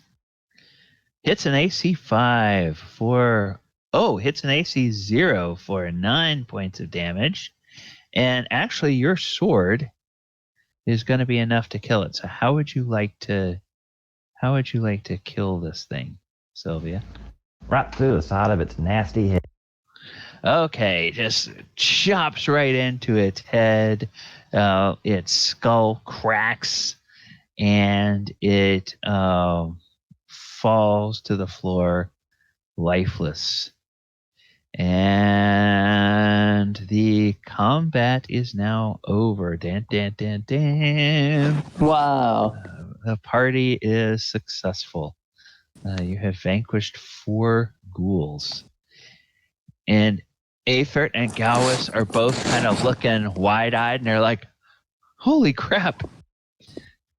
And now that everybody is here, you can see what lays beyond. Looks like there's more of these crypts here, and then it looks like maybe there's more of a passageway at the end. And we will find out what is down that passageway after we take a break. I have 145, so I'm going to say let's go ahead and let's take 15, and we'll come back right at the top of the hour at 2 o'clock. For those of you that are new to this session, I do put on some music during the break, so if you can go ahead and maybe mute your mics, and depending on your volume, you may want to turn it up or down, depending on your taste in the music, but it's just stuff that comes with Roll20. So, cool. All right, we'll see you back at 2 o'clock. Cool.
Okay, I was just double checking the rules here on those shields and everything. It looks like we did rule it correctly according to the rules as written. I think that's why the damage is so low on it. Yeah, it... and then the others have a risk of breaking. Right. So if you have a horn shield, you get an additional attack per round. One with the offhand being the shield, and that does not take the normal -4 attack roll or -1 weapon mastery level penalty. So that was correct. So you guys that have the horn shield, it does give you an extra attack right off the bat. Cool. Oh, that's good. Cool. We're not starting back up again. I was going to ask about the ghouls, but we can. Well, it's 2:00, so I'll go ahead and I'll kill the music, and I will put us back on the map. Okay. Oops. And I need to put myself back on the map. All right, and then put this down to like here. And then change the zoom on here to like so. Okay. So yeah, and I'll go ahead and I will bring the ghouls back from the GM layer. So what were you going to ask about them? Yeah, so they shuffled out of these basically these little sort of vestibules. Do these look like catacombs or something? Yes, they do look like little catacombs, and I'm just gonna move them. Whoops! I'm gonna move them off of the. Where did that other guy go?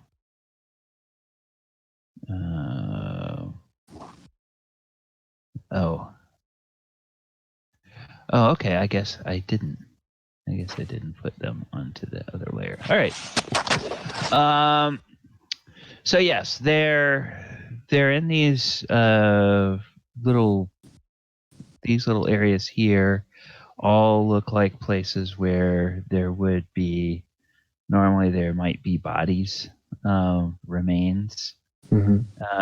Would be kept. I'm just going to go ahead and open those up so everybody can see them now. And then go back to the page. All right. So that's what you guys would see there. Whoops. And so the ghouls, did they had basically, it looked like they had shrugged off rags and wrappings that they were perhaps buried in. Well, you had noticed over here that it looked like there was a splintered coffin. Do you want to go over there and check that niche out? I kind of don't. Okay.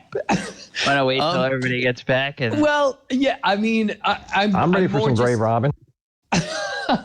I'm interested in almost just what I can see in these few moments as these, ghouls have sloughed to the ground, as rotting necrotic matter. Let me take a look at Omu's. Okay, Omu doesn't have any real special class abilities in that, in terms of observation. But you can go ahead and make me like a, I guess, an intelligence check to see how well you see details of what's around here. Okay. All right. I'm average on intellect. I'm not great, not terrible. Yeah, but you can. But a 2 is a Hey. really good roll. Okay, what you notice in the details you see, where in a couple of these areas where there's splintered remains of coffins and bones, you see that the bones look like they have tooth marks on them, like the bones have been gnawed on, probably by something with sharp teeth that's undead. Which might be ghouls that have gnawed on. Right, and these were the ones below that were feeding on people. Yeah, it's a good possibility. I mean, if you were, if you wanted to threaten somebody with whatever was down below, you might. You might concoct something not quite as horrifying as a ghoul. So yeah, I mean that seems like it could be. Let me just double check. I am trying to decide whether I need to sneeze or not, and hopefully, if I do, I can get to the sneeze button in time. All right.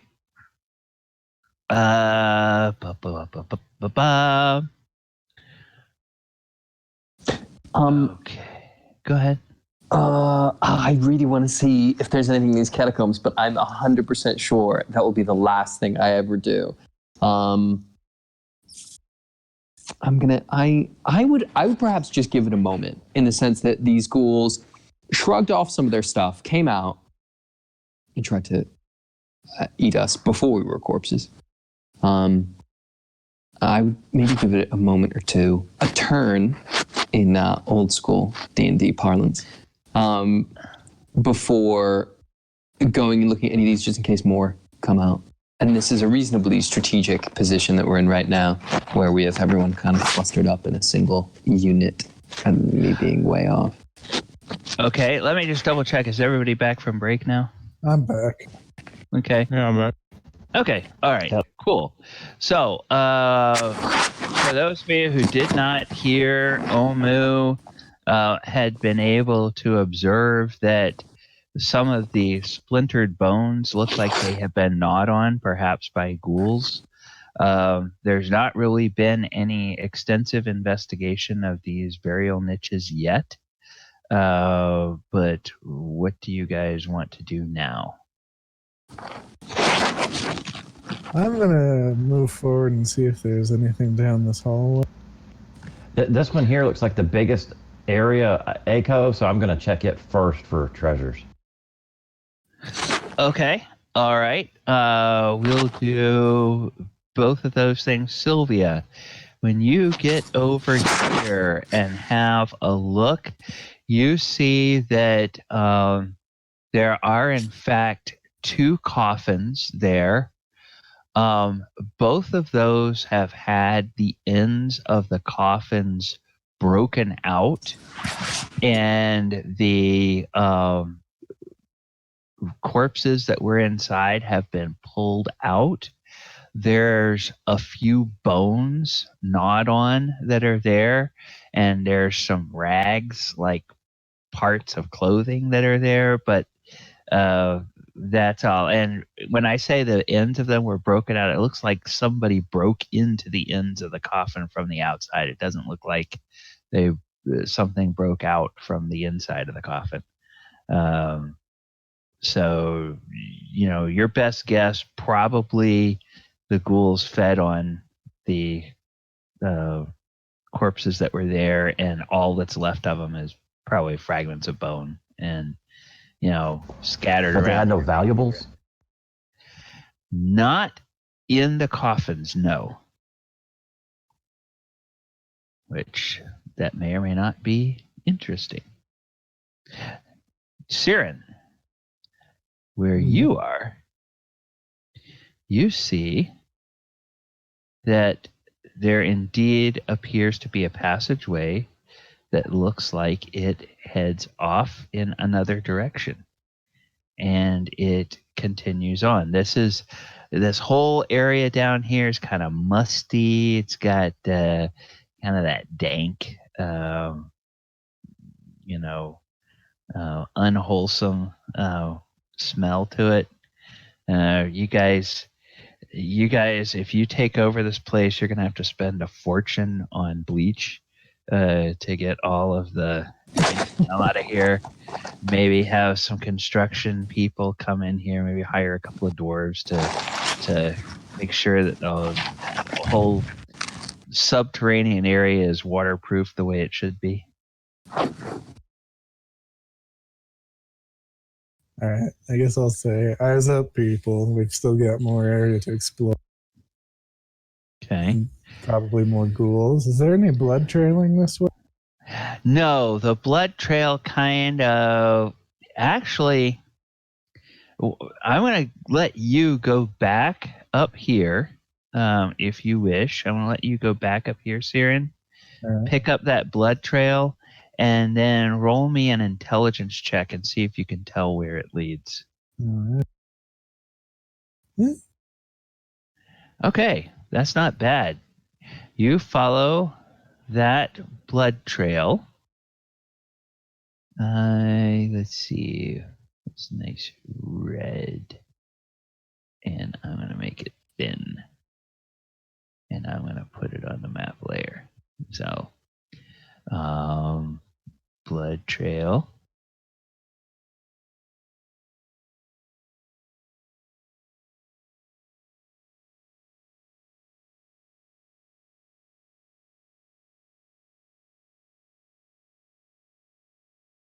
It goes down this way. And as you get down closer here, you see that, in fact, there is a small rough-hewn passage that where the back of this particular crypt is broken out, and it continues into the darkness. Looks like maybe when it gets... you have dark vision, so it looks like maybe... I'm just going to guesstimate what angle you'd be able to see. It looks like it kind of opens up into something down there. I'll back out and head back to the main group. Okay. All right, we've got two paths. We've got what looks like Murder Hole 2.0, and then we've got Safe Passage of Possible Death. Oh, and the back of that broken out crypt, kind of down here, this area, in this area here, you can see the edge of a pile of bones.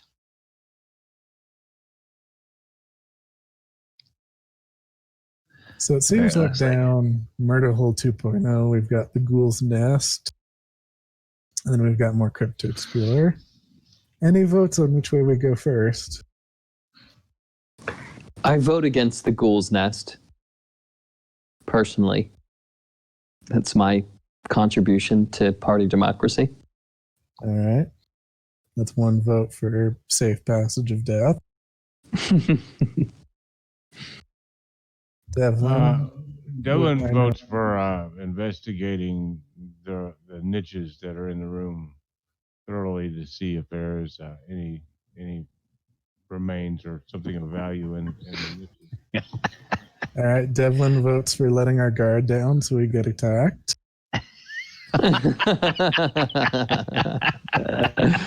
Aethert and Gallus, what say you? So it seems we have one vote for what he calls letting our guard down and being attacked, and I think we have another vote for charging blindly into that good. Aethert and Gallus, they look at Omu and Siren and Sylvia, and they say, "Oh, we're just here. We do what you guys say. We're not making the decisions. You just go where you point." Yeah, that's two sheeple vote. I Sylvia, what say you? mean, it really is representative of true democracy. It says, are we adventurers or are we adventurers? I mean, if we're adventurers, we should adventure. And there's a hole there and there's adventure on the other side. I mean, to be honest, this is to be our new home and we're trying to clear it out. So, I mean, to be honest, we're going to have to clear out the ghouls sometime. Yeah, the Omu and Sylvia, Siren says that, and that might be news to you, so you guys can ask any questions of, what Siren means by that, if you wish. What do you mean by that, Siren? Sylvia says, if you want to live in this shithole, that's your. Well, so the story is the town sent us here to deal with some bandits that were upstairs. We had no idea that this whole underground area existed. We did so, and as a reward, they decided to bequeath us the mill. Well, this was a mill, right? It's a moat house, an old moat house. So they were going to give you all the deed to the moat house. Now, you are responsible, you'll have to pay the gold cost to probably build it back up and get it working. Devlin is going to try his best to turn on his charm and see if he can get the town to put in some of the cost. I suppose it depends a lot on how big the threat is that you found out here. If they realize there's something a whole lot more than the simple bandit threat that was out here, then they might want to help out. But they've got the two former successful adventurers that are building a tower in town right now. So they're kind of flush with gold. They like the idea of adventurers being kind of in that high tax bracket, paying a lot into the local economy with the gold that they spend from what they get on their amazing adventures. Now, so far, you guys have run into a lot of threats and a relatively modest amount of gold, but who knows? That may or may not change. I got a magic shield out of it. Yeah, I got a magic shield out of it. Oh, that's cool. In all seriousness, Devlin's idea, I think it was, just kind of checking around in here before we continue on. No, if you don't get to change votes. They have been cast. Omu, please stop your election rigging. Just don't stop the democratic process. Well, now the question is this a caucus situation where everybody throws out their first vote and then you go and lobby to get people to change their vote? Electoral college, or is where I this decide in the end how people should have voted?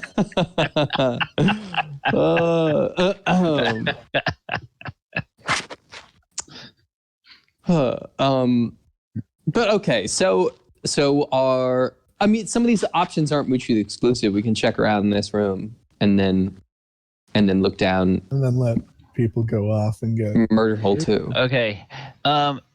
Devlin, I'm going to presume that you've kind of been scanning while this whole debate has been going on. You've kind of been scanning around, and I'm going to make it very easy for you. There's nothing of value that you find in any of these niches. If there had been anything in these coffins, somebody has taken it somewhere. Now, where they've taken it, you don't know, but clearly there are several of these where the coffins have been busted open from the outside, and there's some cloth scattered around, probably that was clothing that was on or shroud that was on the corpse, and bones that have been gnawed on and cracked and everything like that. So maybe the ghouls took it. And there is kind of an indication that Siren may have seen where the ghoul nest is. So maybe they took it there, or there's the other worked passageway that goes off over here, and so maybe somebody else took it that way. But you're probably going to have to check out one or the other of those to figure out where where the rest of the valuables are. Devlin is kind of looking around and wondering what's up with this Sylvia person. She keeps disappearing and leading off into the sunset, and like she has no fear of death upon her. What is the deal? She's an elf. She lives forever. She doesn't give a shit. She's not like you and me, where we're gonna get dick rot at the brothel after this. Like, you know, she is. You probably got a different outlook on life if you aren't gonna die of old age. She will die of stupidity. I mean, that's natural selection. But at least it won't be cowardice. So yes, I guess we are left with the bill of having this celebration when our gene pool arises from the loss of stupid people that run off by themselves, as it were. Okay, yes. Does Sylvia really press ahead? And would she really have gone ahead down that? Because Omu really would have. I think he would have said something if she would have seen her wander off. Yeah, and Aethert and Taking a peek Gowis. down this hall. Okay, Aethert and Gowis, if they see somebody heading off that way, they would sort of follow because they feel, they're being paid to be hired muscle. And if somebody starts to yell for help, they'll want to be at least a little closer. Now, just because they go in a certain direction doesn't mean anybody else has to follow them. But when they see somebody disappear, they kind of get nervous. Yeah, And, I'm going to start walking down the murder hole 2.0. Okay. All right. All right. So let me go ahead and open up the rest of this area and show you all what you have found. Johnny, tell them what they've found. Okay. What you have discovered here is there is a heap of bones and skulls in this chamber. Looks pretty clear this is where the ghouls nest. As you get closer, your eyes do pick up the glint of silver, and it is silver coins. And you also begin to see a couple of additional things. There's at least one vial, and it looks like there is a scroll tube, at least one scroll tube as well. Ooh, I'm going to go to that scroll tube. Okay, so. Hey, whoa. You're behind me, buddy, because y'all wanted to stay outside and cower. I'll go check out the spell scroll. Okay. Okay. All right. It is a leather scroll tube. It's fairly well made, but it's seen better days. Clearly, it's been down here for a while. And the gnoll or the ghouls seem to have not really done much of anything with it. They haven't been gnawing on it or anything. As you open up the scroll and you look at it, you can tell that this is probably a scroll for a cleric. Yep, that's what I figured. And it looks like, from you guys who have a rudimentary understanding of magic, looks like it's probably something like a protection from undead. Well, that would have been nice. Only Frodo hadn't passed out. Then there's, as you hunt around through the piles, you start to count quite a few gold pieces, or not gold pieces, silver pieces. Okay, in the ghoul nest, you find a total of 800 silver pieces. Nice. There's one potion vial. There are 7 vials of holy water. Interesting that ghouls would have vials of holy water there. Clearly, they didn't know what it was, or else they wouldn't have had this stuff there. It's like bringing home a live hand grenade, and setting it in your bed. It's like, oh, that'd be nice to have there. Also ironic for whatever person was eaten by these ghouls and had that stuff on him. Scroll tube with protection from undead. All right, so I'm going to put that in there. I'm also going to go update our party treasure handout. And I will put this. Okay, so this is session 10. We have the, basement ghoul nest.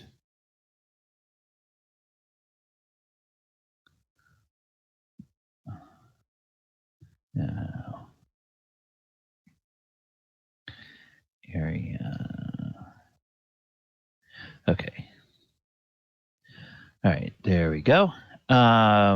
So, yeah, does anybody want to check out what this? Okay, you have the alchemy. You can tell, Sylvia, from the alchemy when you look at that potion vial, that is a vial of undead control. It's a potion of undead control. Ooh. What? That is so cool. Is it a specific type or just any? It's a, well, now this is where we go and we see back in the day, what was the undead control? Okay. Undead control. Okay. Usually it's a specific type. Yeah, let's just...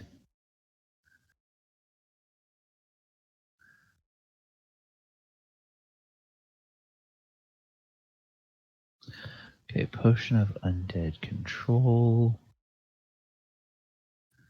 Oh,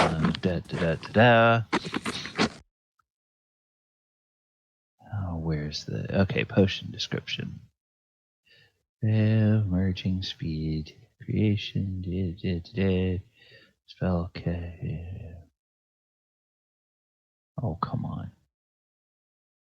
Oh, it's probably going to be control undead. No?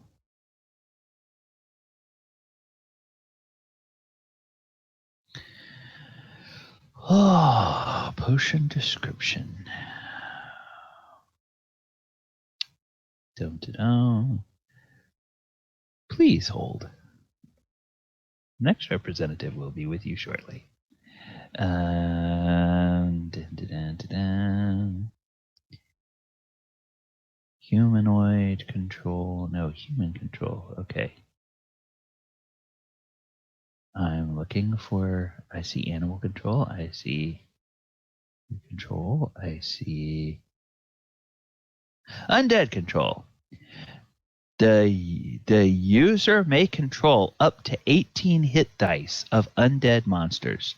The undead will be hostile when the control ends. That's 9 ghouls, isn't it? Yes. Ghouls are... So I'm just going to put that in here.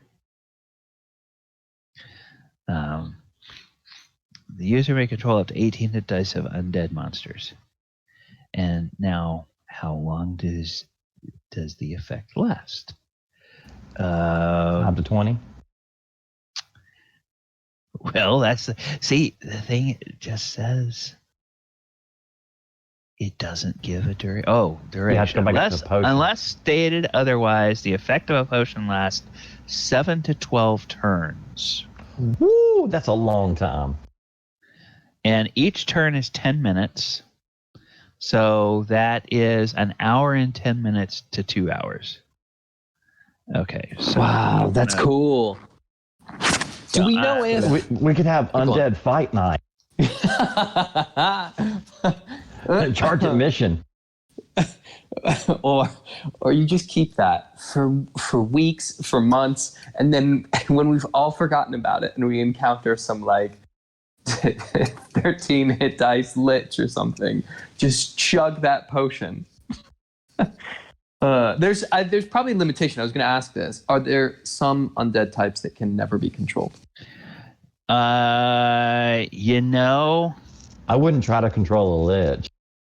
yeah, and the hit dice limitation is one thing. I mean, these guys, most undead that you all are going to run into, unless the DM is really, really sadistic, or he gives you all the signs that, hey, you're getting into an area you probably shouldn't go to, and you go there anyway, probably is going to be low level. But the 18 hit dice, you might run into a 20 hit die undead, and in that case, it wouldn't do anything. Well, you'd count your levels of spellcaster along with their hit dice. So a lich would be somewhere around 40 to 60 hit dice. Yeah. So you couldn't control them. But you could certainly make a vampire your bitch. Hey. Interesting. Yeah. For about 2 hours. Yeah. So we sell it to a merchant in town with a vampire fetish.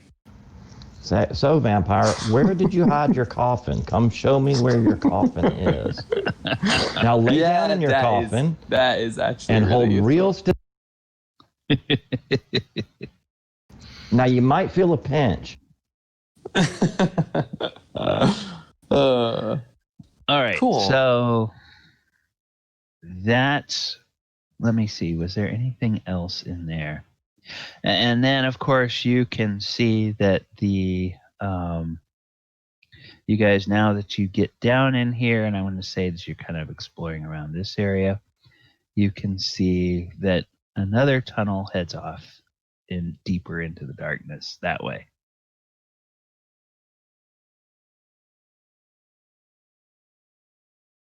Do we find anything else like animal poop or footprints or anything like that would not be? No, pretty much all the tracks you see down here would lead you to indicate that most of the things wandering around in here would be ghouls, at least in this area. You can, yeah, and most of the bones, unless I'm going to say you do an exhaustive search of the entire pile of bones, most of the bones you find look like they're humans or elves or dwarves or, humanoid, fairly normal type of creatures. And actually, I saw your, Sylvia, I saw your message in the Roll20 chat. There's a total of 7 vials of holy water. So with 4 characters here, 3 of you could have 2, and then 1 of you could have 1. Yeah, the 2 men-at-arms are pretty freaked out. They think this is like plays about gladiators. Have you ever seen a grown man naked?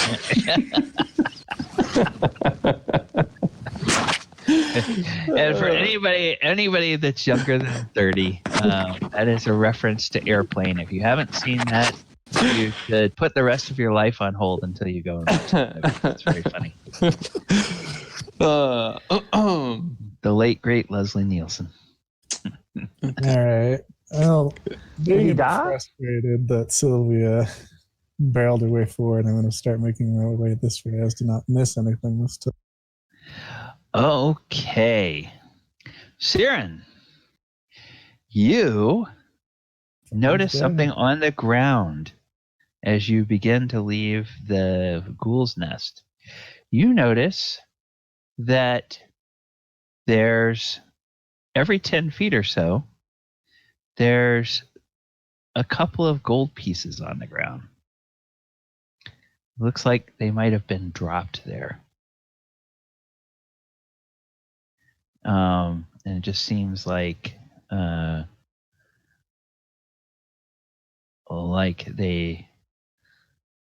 go. Now, do you want to be picking those up as you go, or what? I'll leave them be. We'll leave them be? Okay. All right. Well, as you get into this area here, let me show you what you can see that direction, then what you can see that direction. It splits. And then at least, and as you get there, you can tell that it splits again.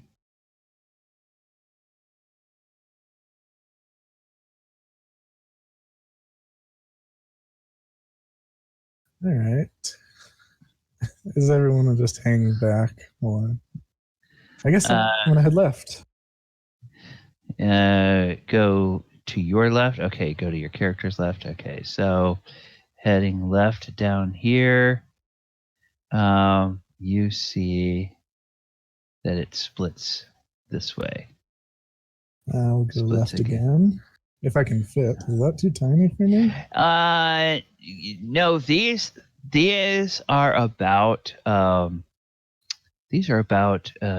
to 3 feet wide. So your shoulder can go through here, and it looks like at one time they were probably fissures that were widened by somebody. And now this appears to be kind of a little bit of a tunnel that is heading out on it. But oh, hey, doesn't go too far before it splits again. Yep, left again. Okay, going left again. And this time, you find it dead ends. And it looks like it dead ends into just a kind of a edge of a fissure or place where they stop tunneling. All right, I guess I'll turn around, and then entering here, I'll take this passage over on my left. Okay.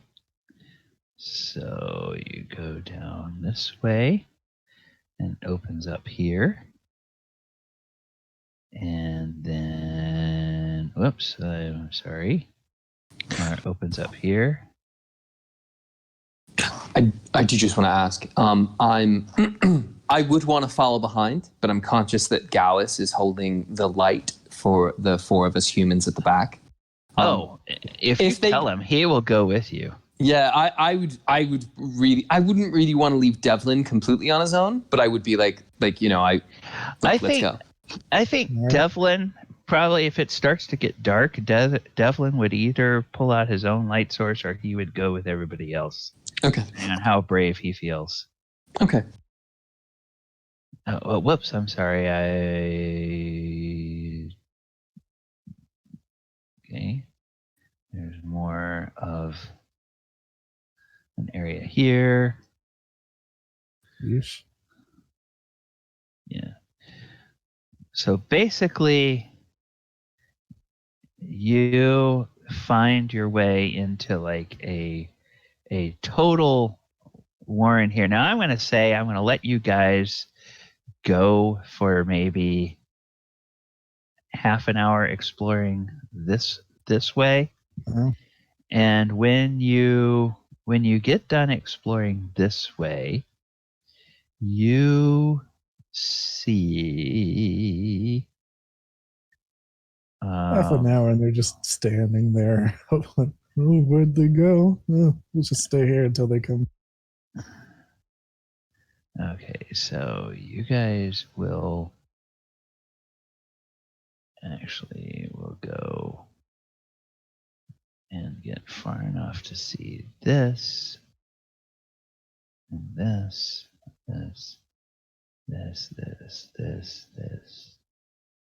Okay, I'll go and reveal all of this stuff here.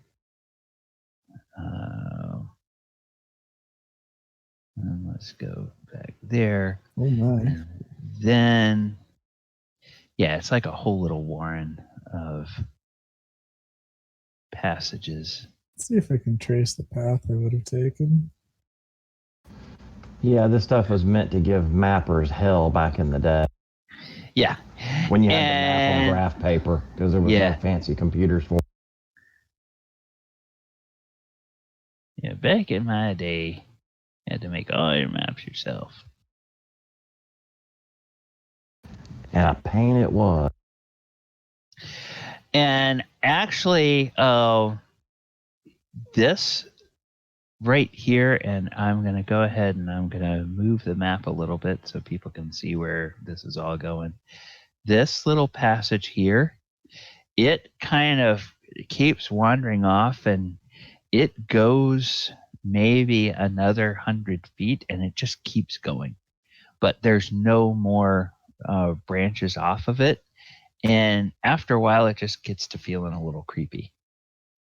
So at some point, you guys may want to explore down there. But for right now, yeah, I'll take the hint. I'll back off from there. Okay. And then I'll keep going along the green path. What? Okay. So now it appears that path continues going here, and then it continues going here. So which is the next area that you it doesn't end there? Nope. And then I'll go over here. Because that's okay. Okay. Thing. All right. So I will go ahead and map the rest of this.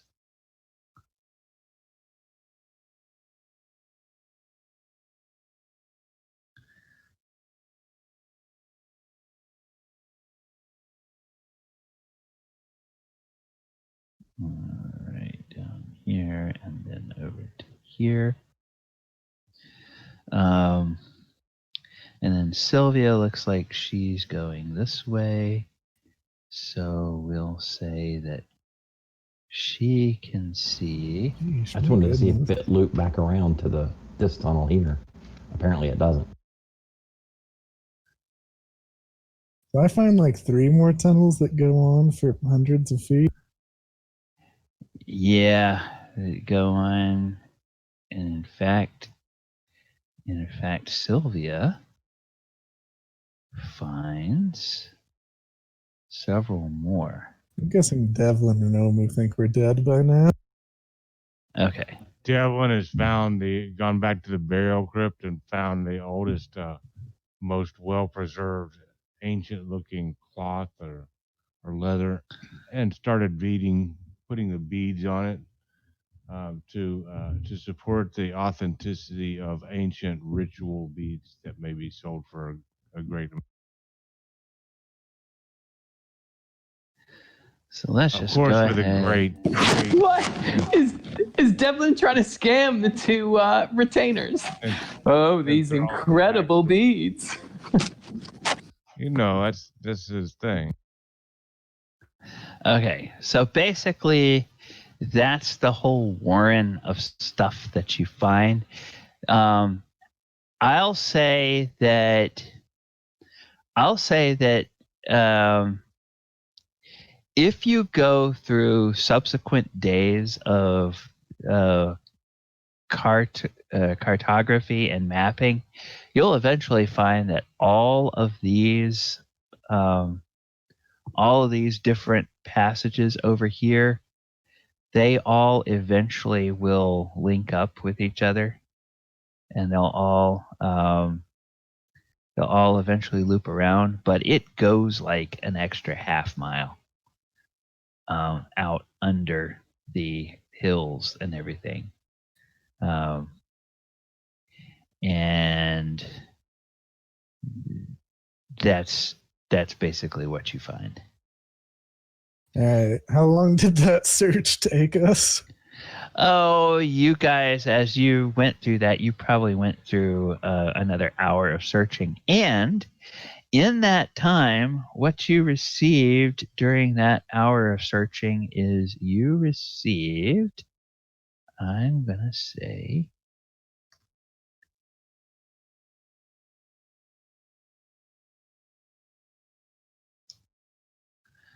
you found, now it depends on whether you're just counting these or whether you're picking them up. You found 129 gold pieces, basically dropped on the floor, kind of on, almost like they were breadcrumbs. Did they make a certain path along these warrens?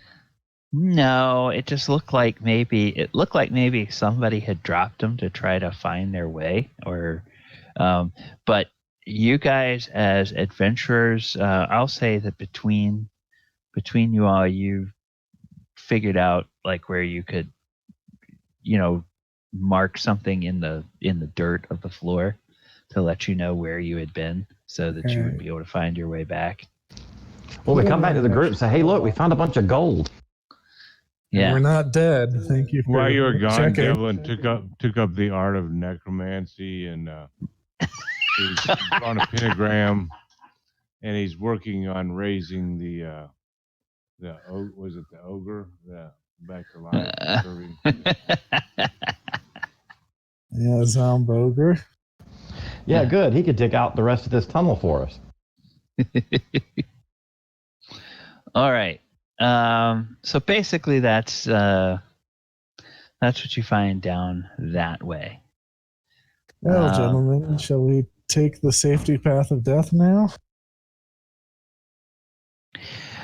And I'm also going to say, after a couple hours of doing that, you kind of are starting to feel like a little tired.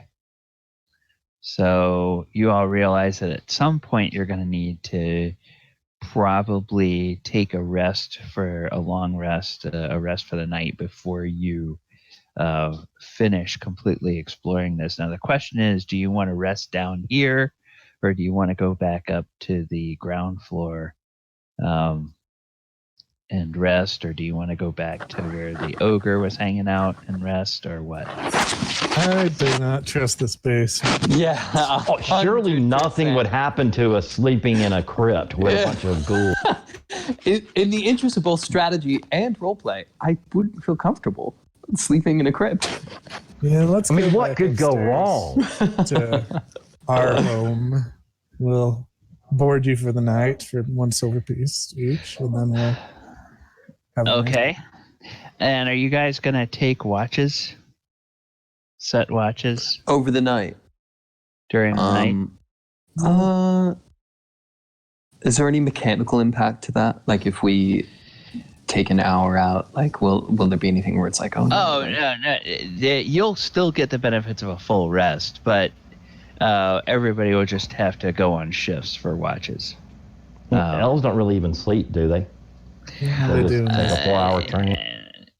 In 5th edition, they have a 4-hour trance. I think in this edition, they actually do sleep.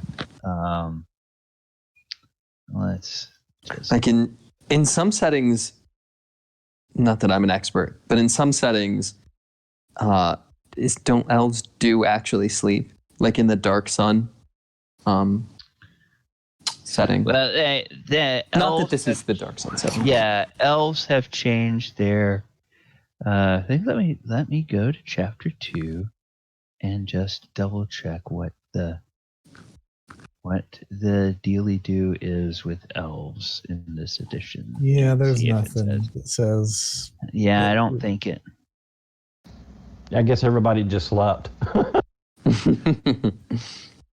Well, we'll definitely need to post guards, because we never know when something will wander. Yeah, that's what I mean by taking watch turns, or taking. Yeah, I'll take the first watch. Okay, clearly, your retainers are up for it. Aethert will take a watch, and Gowis will take a watch. And Sylvia will take the third watch so she can study her spell book. Okay. All right. So,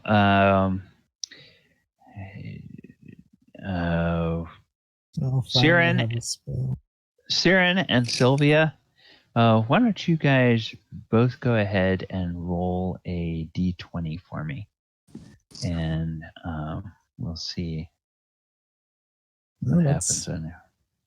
Either good or bad, I don't know. Okay, and what's your intelligence? 14 exactly. Okay, so yeah, you don't notice much of anything. And Sylvia, what's your intelligence? 16. Yeah, you don't notice anything. So let's see on Aethert. Okay, when Gowis gets up for his watch, he sees Aethert kind of snoring. And then Sylvia, when you take your watch, Gowis is attentive and wide awake, and nothing has eaten you guys during the night. So even though it looks like Aethert probably fell asleep on his watch, nothing horrible happened. And it is the following day. So now you're in day 2. The ghouls have stayed dead. The ogre has stayed dead. The zombies have stayed dead. No new animals come into the moat house? Nothing monstrous. There's like during the night, you might have noticed something like a deer off at the edge of the woods looking that way. A fox may have crept up during the night close, but then, when it noticed people, it slunk back into the shadows and went away. So nothing crazy. In that case, I think I shall waste my first spell of the day and my only and cast Detect Magic to see what I don't know if that'll actually let me see what the robe does. Yes, the cloak. All right. What you discover about the cloak is you discover that the cloak is, pardon me, an elven cloak. And the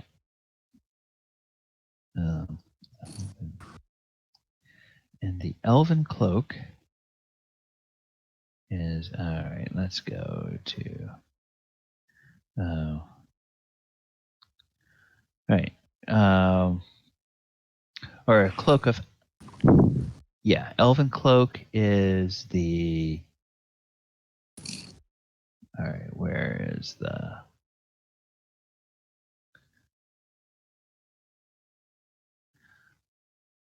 magic items, come on.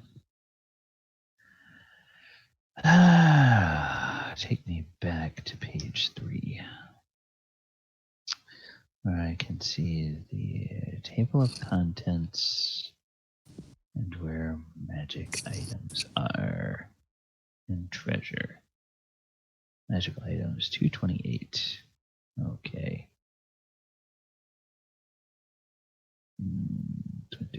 Doink.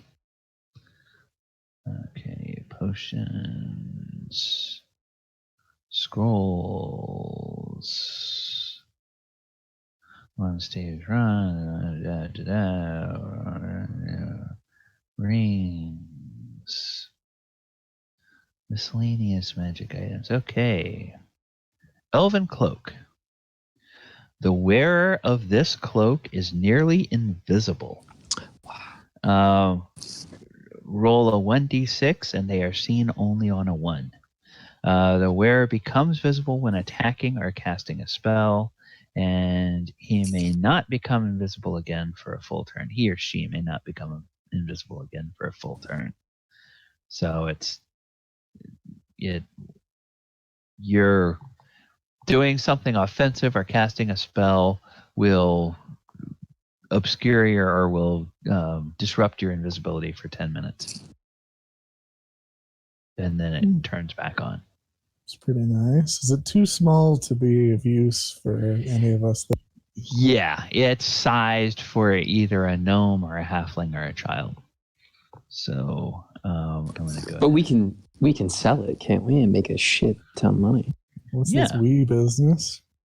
True. I guess then that's Akio talking, and not Omu. Omu's asleep right now. The cloak, we certainly wouldn't sell it. None of us can wear it, can we? No, nobody can. None of us are small enough.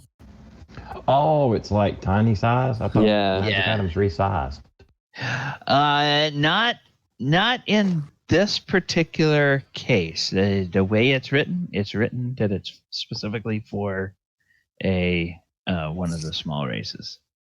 Yay. Like a halfling. Yeah, like a halfling. Okay, nearly invisible. Seen only. Well, I guess one. you could keep it in case a halfling joins the party. The gnome could use it probably. Yeah, no one went back to town yesterday. Which reminds, which Aethert says, oh yeah, probably sometime later today they'll be coming back from town with mounts and everything. So we'll let them know what we find. All right, so you all are in here, and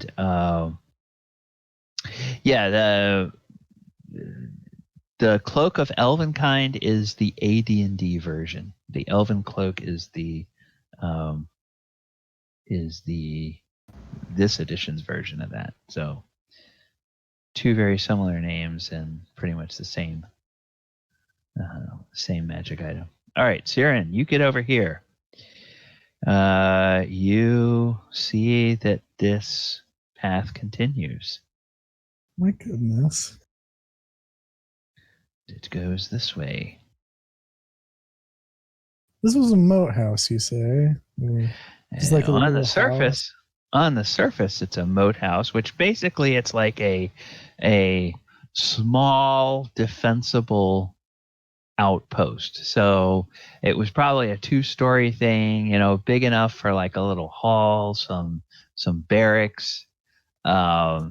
They'd probably do patrols from here, but underneath it looks like there was a whole lot more built here at some point. Can I tell how old the moat house is and how old the stone walls are down here? Yeah, sure. Make me an intelligence check. 13. Okay.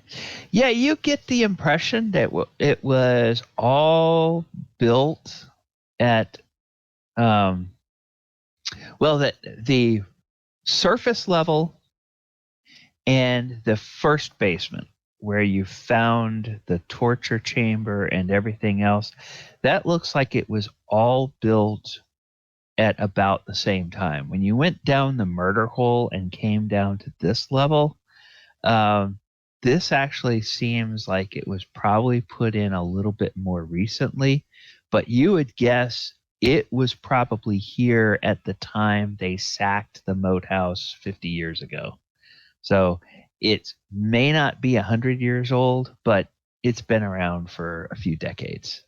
Strange. Who would want to build a crypt underneath the moat house? Yeah, who indeed? And where did those ghouls come from? Okay, you're gonna continue going this way. Continuing on by myself, it seems. No, as you go, the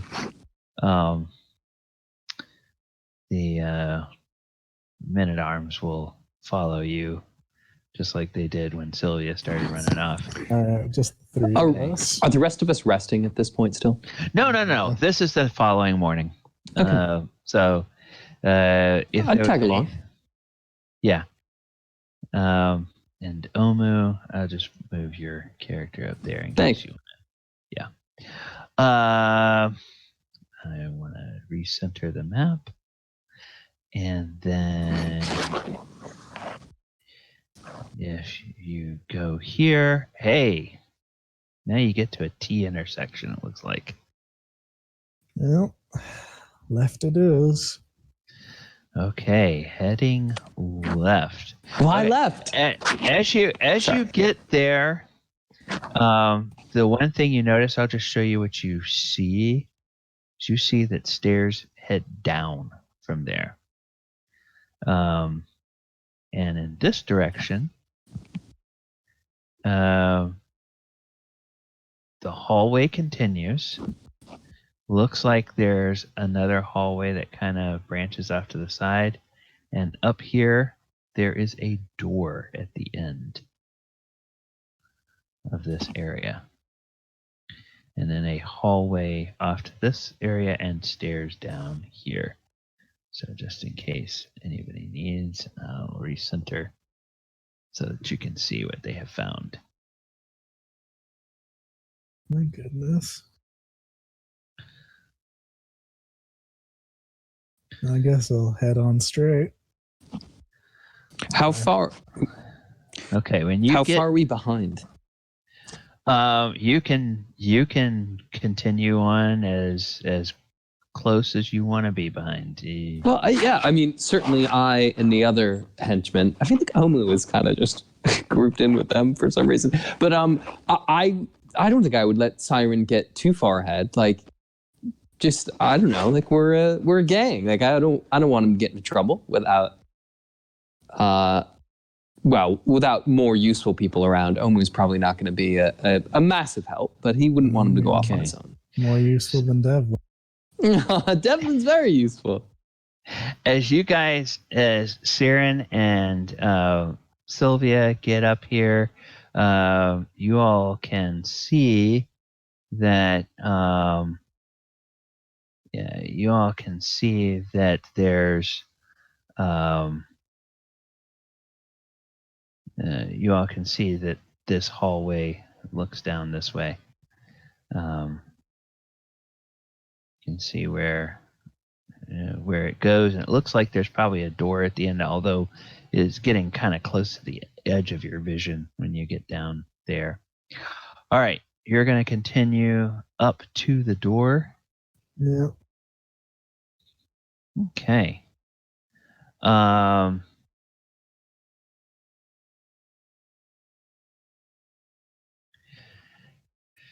And inspecting the door, looks like a normal door. Are you gonna try to open it? I'll knock on it. Okay. When you knock, roll an intelligence check. See what you hear. Let's see if I'm smart enough to know this is a bad idea. Yep. Are Glauis and Aether with us? Yep. Okay. They'll be right along here. It'll actually come up kind of to this area. Okay, here. cool. Okay, when you got a pretty good result on your intelligence check, you knock on the door, and you can tell that it sounds odd, like maybe there's a wall right behind this door, which seems kind of odd.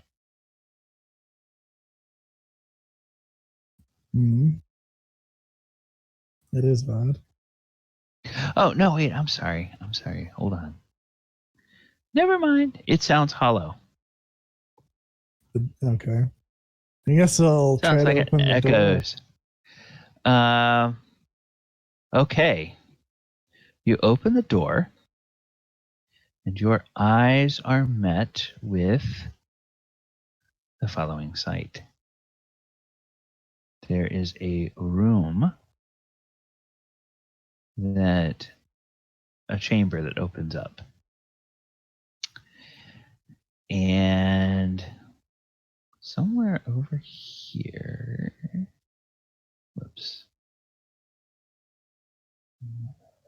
Here. All right, as you get there, you see that this area opens, and I want to be conscious of time. We're at 3:00, so I'll go ahead and tell you guys what you see when you get here, and we'll probably resolve whatever you see. So there's yet another passageway going off this way and another passageway going off this way. And you can hear some movement down. Sounds like it's coming from down this way.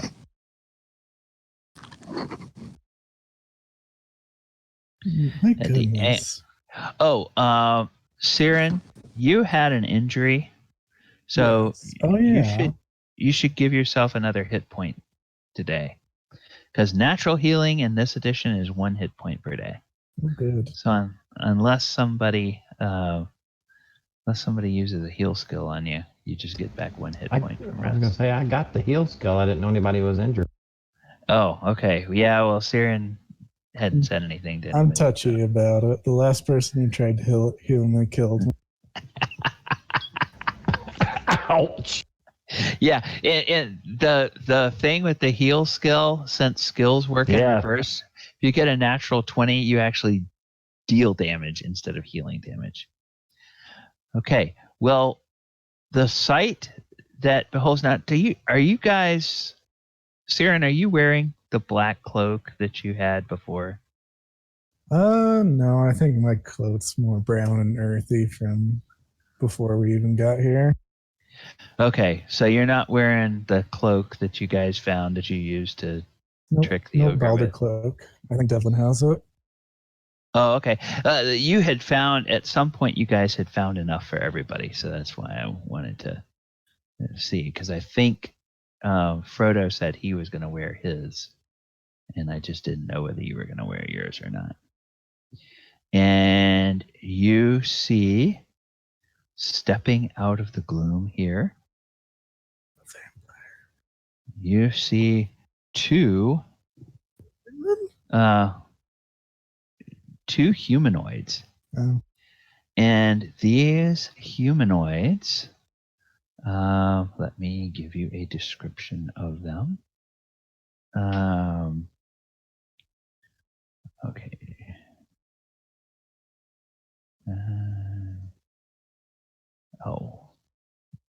Shot spot. Okay. Chapter 14.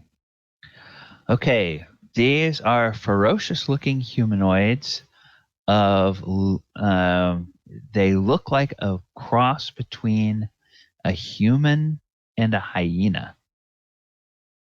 They have canine-looking heads, and they have a rough-sounding voice, and they go, "What do you do here? This our place. Why you come?" Balder sent us. You mean Bargle. Bargle? Yeah. Sure. Is that an automatic fail on the That's charisma a check? 20 on my persuasion attempt. Bargle sent you. Why you not wear his cloak? He sent you. And they kind of finger their weapons, and the one back here says, turns back behind him and says, "Maybe trouble." And you hear more commotion from down that way. Can I shout from further? Oh, you know what? We took some of those cloaks. Yeah, you Wearing guys the cloak have. right now, Omu. Yeah. Can I Sure, come a little further down? Yeah. You head up. If you can weren't head so up. much of a coward, sure. Yeah, you're walking ahead. It's also very important for the fighter to be at the very back and the casters to be at the front. I would kind of push my way to the front, and almost like that kind of, that like self-important way. And I go, out of my way, these darn. Where can I find some sensible, intelligent goblins to help sort this out? And I want to kind of just flail the cloak a little bit so it's very clearly on show. Out of my way. Barker will not be pleased with you nasty, silly elves. Goblins. Oh, good. Actually, they're Too late.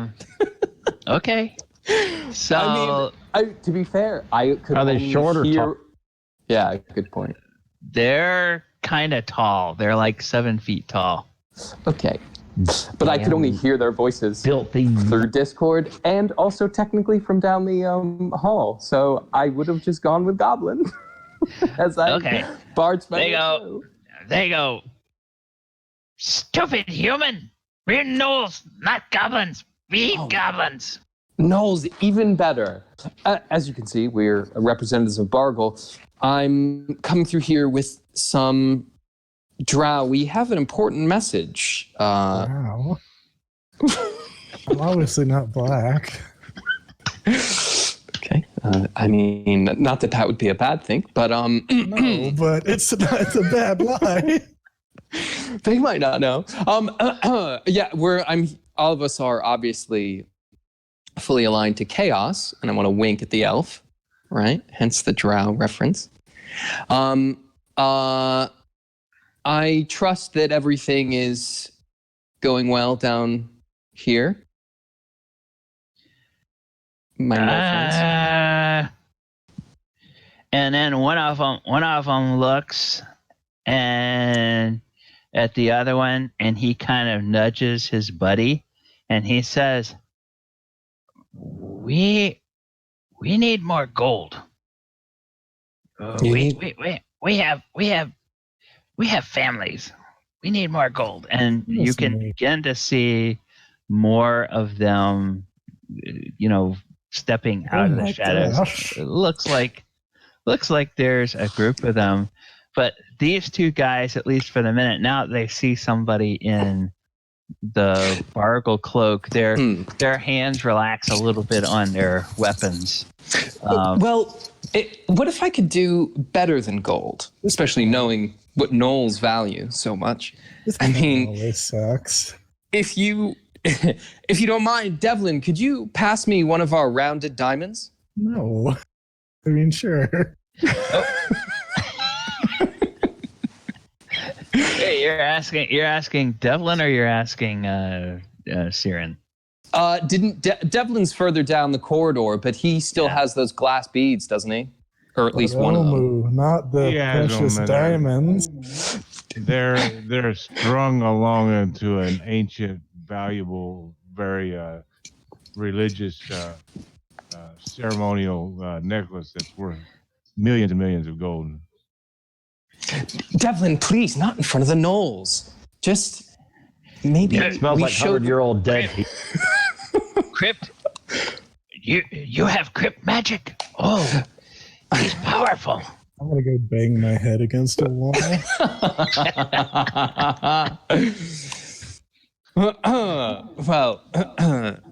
It's unfortunate. These are specifically reserved for the summoning magic of the great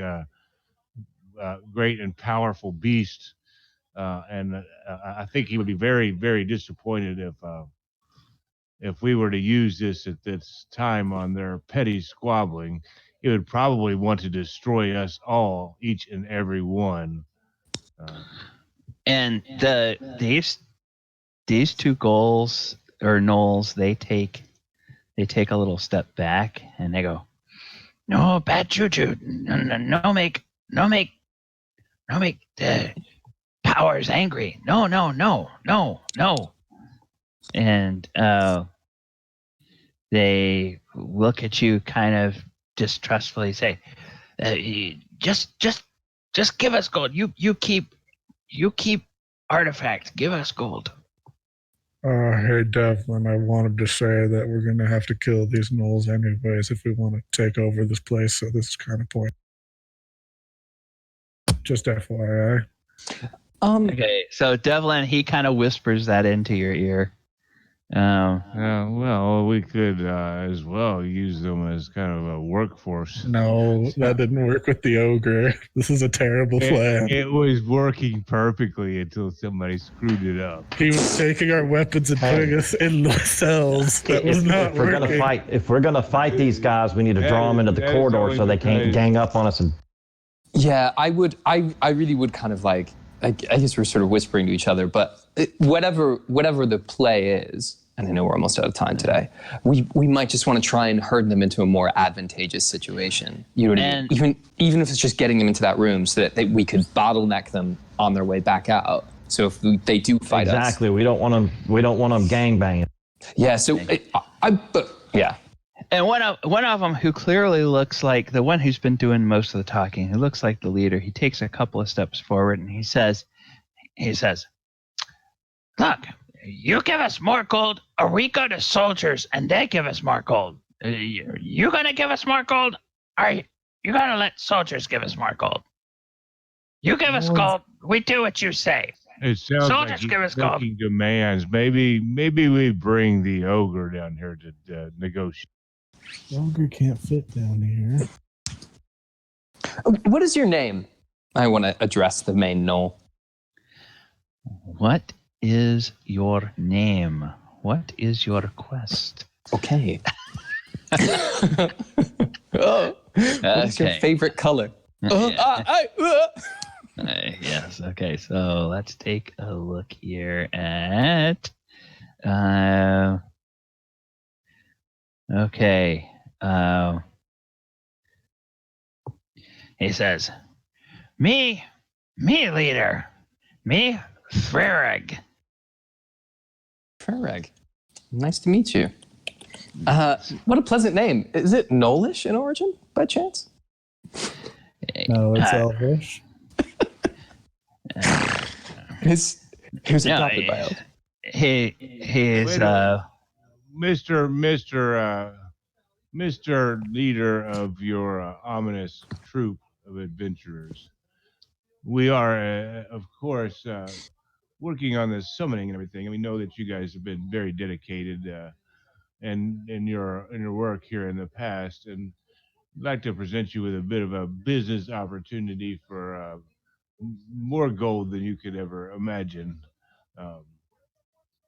We are tasked by Bargle to use this base and build it up more of a stronghold type fortress, and perhaps you guys would be willing to come under the guard of this place for us, specifically to ensure there's no intruders and things of that nature. So we would of course give you a portion of the proceeds that we make in our endeavors here, if you would be so inclined to become rich. That's of course up to you and your comrades if you agree. I'd like to speak to them in Knoll. Oh, okay. Wow. Okay. I'm going to ask them, Go ahead. what's your purpose here? And they look at Siren, and they look at each other, and they say in Knoll, "Finally, they send someone smart. Speak real language, not stupid language." That is so cool. And he said, "Bargle sent us here to make sure ghouls stay away from soldiers. Ghouls that way," and he kind of points towards the way that you all came, and then he says, "Soldiers that way," and he points in the kind of a direction that suggests that hallway that you guys saw and passed but haven't been down yet. He kind of points like off in what would ostensibly be like this direction over here. Nice. And he points back down towards the way that you came when he indicates the ghouls. He says, ghouls eat from upstairs. Soldiers, they get ready for Bargle's invasion. They part of the plan. But They yell at us. They give us little gold. We're not happy with them. You give us more gold, we do what you say. How do you protect soldiers from ghouls?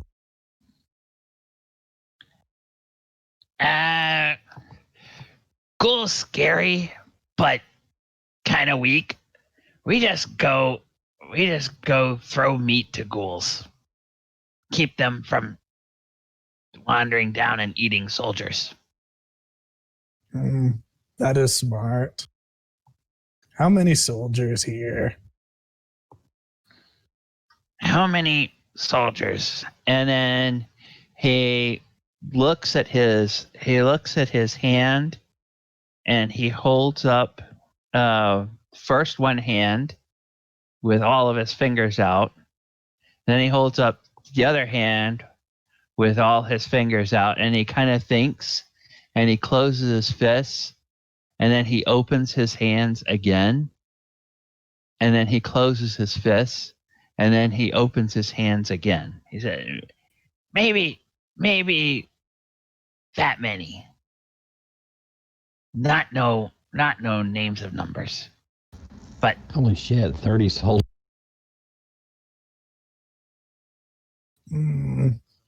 Okay. How you get past ghouls? Oh, we control ghouls. Ghouls dumb. Yeah, because you smart. You speak real language. So you.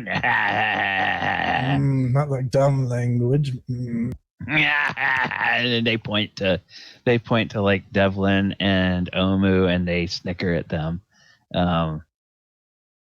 Clearly, they're enjoying having a conversation. And then let's see. I need to make a D20 roll, or a couple of D20 rolls over here.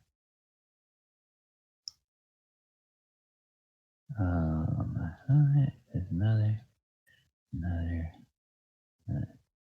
Okay. All right. So yeah, there's. Oops. So yeah, they keep talking to you, and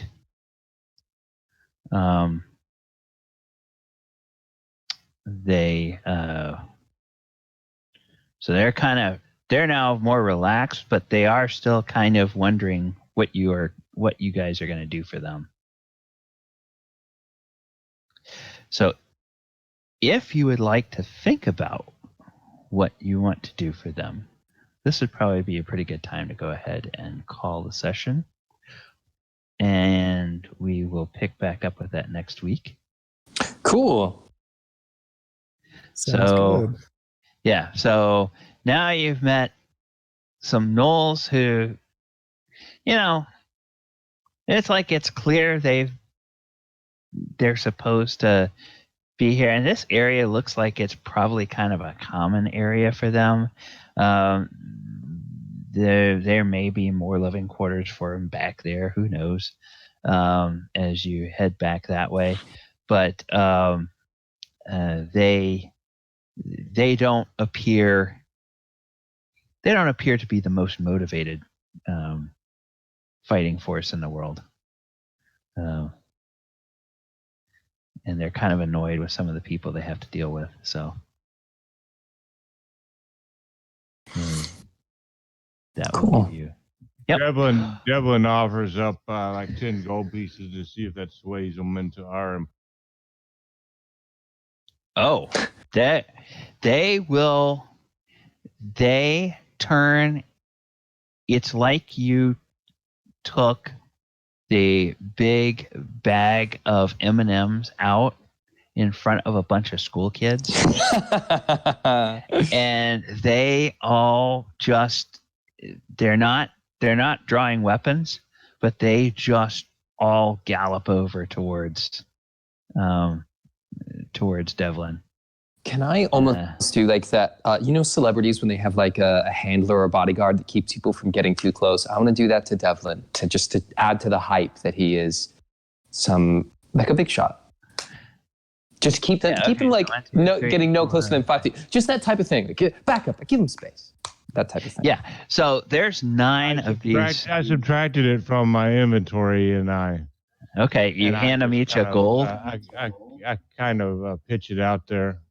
Yeah. Okay. Together. Like there's plenty of more of that for them if they will do our. They grab it and they start.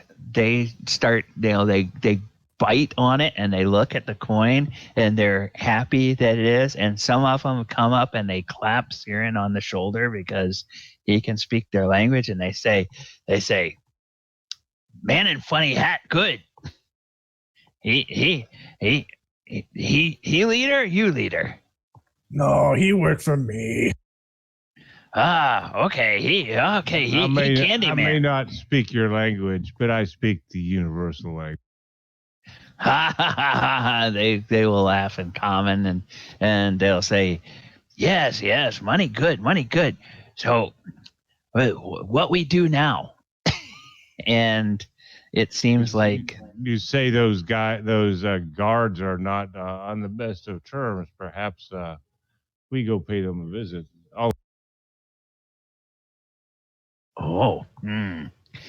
Guards, they keep stuff to themselves. So yeah, they keep good stuff for themselves. We go, yeah, we can take some of it. So they seem like they might be down for that. And we will pick it up there next week. All right. Woohoo!